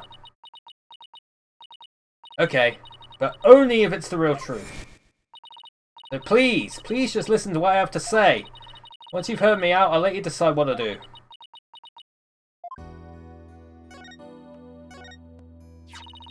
The voice in this recording has been proven to be yours, Junie. In the mock trial video, we can hear you reading your line from the script. We're having both of them analysed now, but from what I can tell, the voices are the same. And the only one who'd benefit from faking the voice recording would be Hugh. But that doesn't make any sense. I mean, Hugh confessed in order to protect me. This may sound strange, but his confession is a ploy to make himself look less suspicious. In other words, he was just pretending to protect you. Besides, his confession came after you and Robin had already confessed. If you hadn't confessed right then as well, wouldn't that have seemed a little suspicious? Say what you will, Athena, but none of us would hurt a fly, let alone kill someone. Hugh is a gifted student. He gets outstanding grades and never causes trouble. Oh shit. Wait, Athena. My bracelet reacted just now. It did? But why? Junie, can you look me in the eye and repeat what you just said? Oh, none of us would hurt a fly, let alone kill someone. Hugh is a gifted student. He gets outstanding grades and never causes trouble. Now I'm sure of it. She's lying. Time for Illuminati!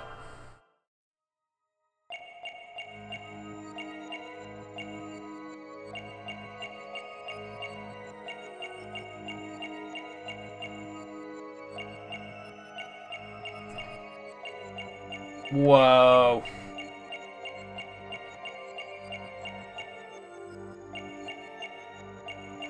Is it... Why is the finger... Gotcha. Juniper, you start coughing when you're under stress. You can't hide it from me no matter how hard you try. When you said, "and never causes trouble," a cough escaped and made your scarf flutter. As for why you were stressed, it's because you were lying.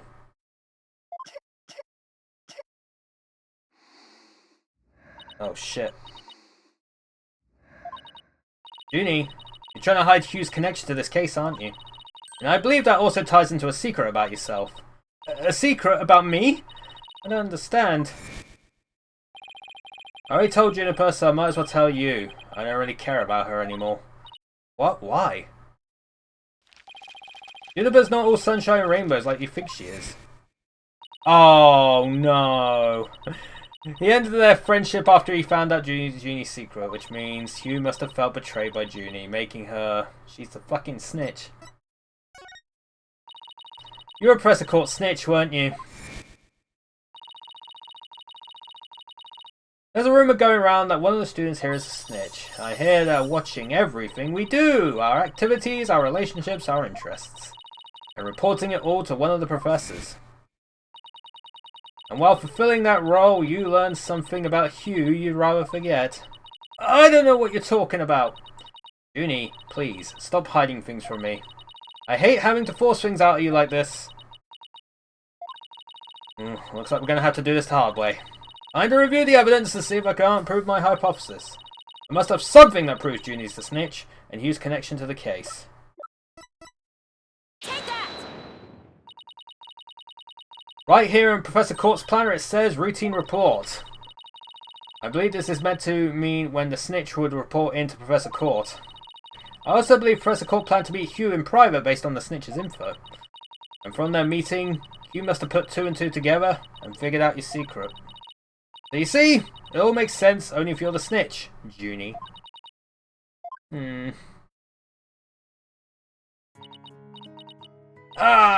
Forgive me. Forgive me, Fina. I've been lying to you this whole time. The truth is, I suspected Hugh from the start. You did? Now this is surprising.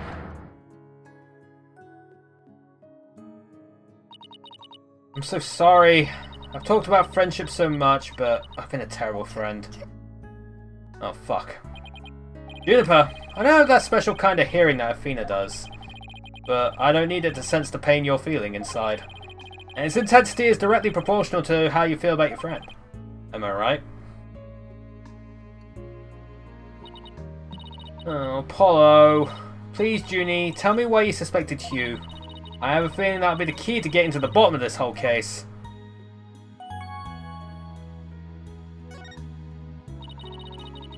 What exactly was your role as class snitch? Professor Court had told me how Academy alumni had strayed from the path of justice. The dark age of the law, huh? She didn't want any more of our students going astray like that. But few of us in the Academy shared her view. I thought her ideas were beautiful, though sad and unrealistic. She asked you to be her eyes and ears, didn't she? I used to report to her once a month about any wrongdoings I'd seen or heard about. And that report session in her planner, the one from October 22nd, was a part of that? Yes. That's when I reported Hugh to Professor Court. She snitched on her own friend! I'd accidentally overheard Hugh talking. What did you hear? He was talking to someone on the phone. I think it was one of his parents. What were they talking about? Something about having paid money for good test scores. Oh boy. I only ever heard him talking, so I never did find out who the money was going to. What? That's bribery! Hugh was buying his way through school, and if that's the case, then that evidence that always seemed out of place might actually be about his secret. Where is it? Take that! We found this while we were investigating the stage. It's got Hugh's name on it. I didn't know what the number meant at the time, but now that I'm hearing about bribes, it must mean that a bribe of 120 grand was to be paid on October. What's more, take a look at this mark. That same mark is on the pages of Professor Court's planner. Hey, you're right! Wait, but why would Professor Court have that kind of information in her planner? You don't really think the person who was taking the bribe money was... It's just a possibility at this point, but it may indeed have been Professor Court. Oh, no. But... That's impossible! She'd be the last person I ever suspect of accepting bribes. Like I said, it's just a possibility, but a rather good one. Maybe their private talk had to do with the possibility of the bribery being exposed. And what started out as a little argument soon got out of hand. It's not your fault, Junie, but anybody would have suspected Hugh if they knew what you knew. No, I don't believe that alone would have driven him to murder. There's another reason why I suspected Hugh. Got to be kidding me. There's another reason? Oh boy. I saw Hugh around 7 PM the day before the mock trial. Oh, so she's finally ready to talk about that. When I saw him, his... Cough, cough. Oh, Fina. Junie, are you alright? Just try to relax and tell me what happened. Ooh, anime. I never wanted to see what I did, but I'll have to live with it, won't I? In that hallway, Hugh's hands. They were full of blood. His Why is he dripping with blood? Well, shit. His hands were dripping with blood. Well, this seems like a slam dunk. What? But why? What am I going to do? Deep down, I know Hugh can't be the killer, but my mind keeps telling me he is, no matter how hard I try to convince myself he isn't. But why was he, like, stumbling along like that? Oh, what am I going to do? Hugh, he's... I can't take this anymore. Fina? So she hid the fact that she had seen Hugh and said she went home at 6 because she wanted to avoid talking about what she saw. Junie, it must have been terrible holding all of that in. But it's going to be okay. I'll get to the bottom of this. And that's my promise from one good friend to another. I'll be defending Juniper tomorrow. If that's okay with you, Professor Means. My main concern is whether you can defeat that prosecutor. But I won't try to stop you. I'll be watching from the gallery. And shall look forward to seeing what sort of results your methods can produce. Good luck tomorrow. Now, if you'd excuse me. Watch out. Well, I guess the trial will be tomorrow, technically, but in real life. Vina, I'm sorry, I really mean it. I wish I had trusted you from the start. You have to uncover the truth tomorrow. I know you can do it. Don't worry, we already know that the prosecution's key evidence, piece of evidence is a fake. And thanks to you, we figured out the motive too. Let's give this our best shot, Athena. Let tomorrow be the day Juniper walks free. I wouldn't have it any other way. We should be all ready now. What could possibly go wrong this time? Oh, don't say that. Don't say that. We know what's going to go wrong now. Still, there's this strange, uneasy feeling I can't shake. I better be imagining it. Why do I get the feeling it's not Hugh, though? I think it might be that other guy, that Aristotle guy. I think it is, but... Because why would the Hugh be stumbling along like that? He could have been trying to save frickin' the professor. Anyway, we'll find out tomorrow, chat, because I've run out of time. But there we go, that's stream number 3 of Dual Destinies done. We're in the midst of case number 3. We'll definitely finish case number 3 tomorrow, move on to case number 4. I don't think I'm going to get this game done before Kiwami 3 comes out, but we'll see. It is definitely going to be up against the wall. What might happen is we might do the 5 cases from the base game, because I think I can get those done in time. And then maybe after we've done Kiwami 3, we can get the extra case done, but we shall see. I don't know. We shall see in due time and what I figure out. But either way, we're streaming more of this tomorrow and on Friday. And then we got Jackbox on Saturday, chat. So look forward to all that. Should be very good indeed. Very good. Anyway, who can we go pester? There's plenty of people online, chat. There's plenty of choices. Let's go rate Safi. Safi's doing art. Make the gay ponies kiss part 2. Oh, they're drawing Starlight and Trixie. And they're being very gay. So I'm sure you'll enjoy it, chat. But yeah, that's it for today. Hopefully you enjoyed today's stream. Hope the rest of your Tuesdays go well. And hopefully I'll see you all next time. Boom.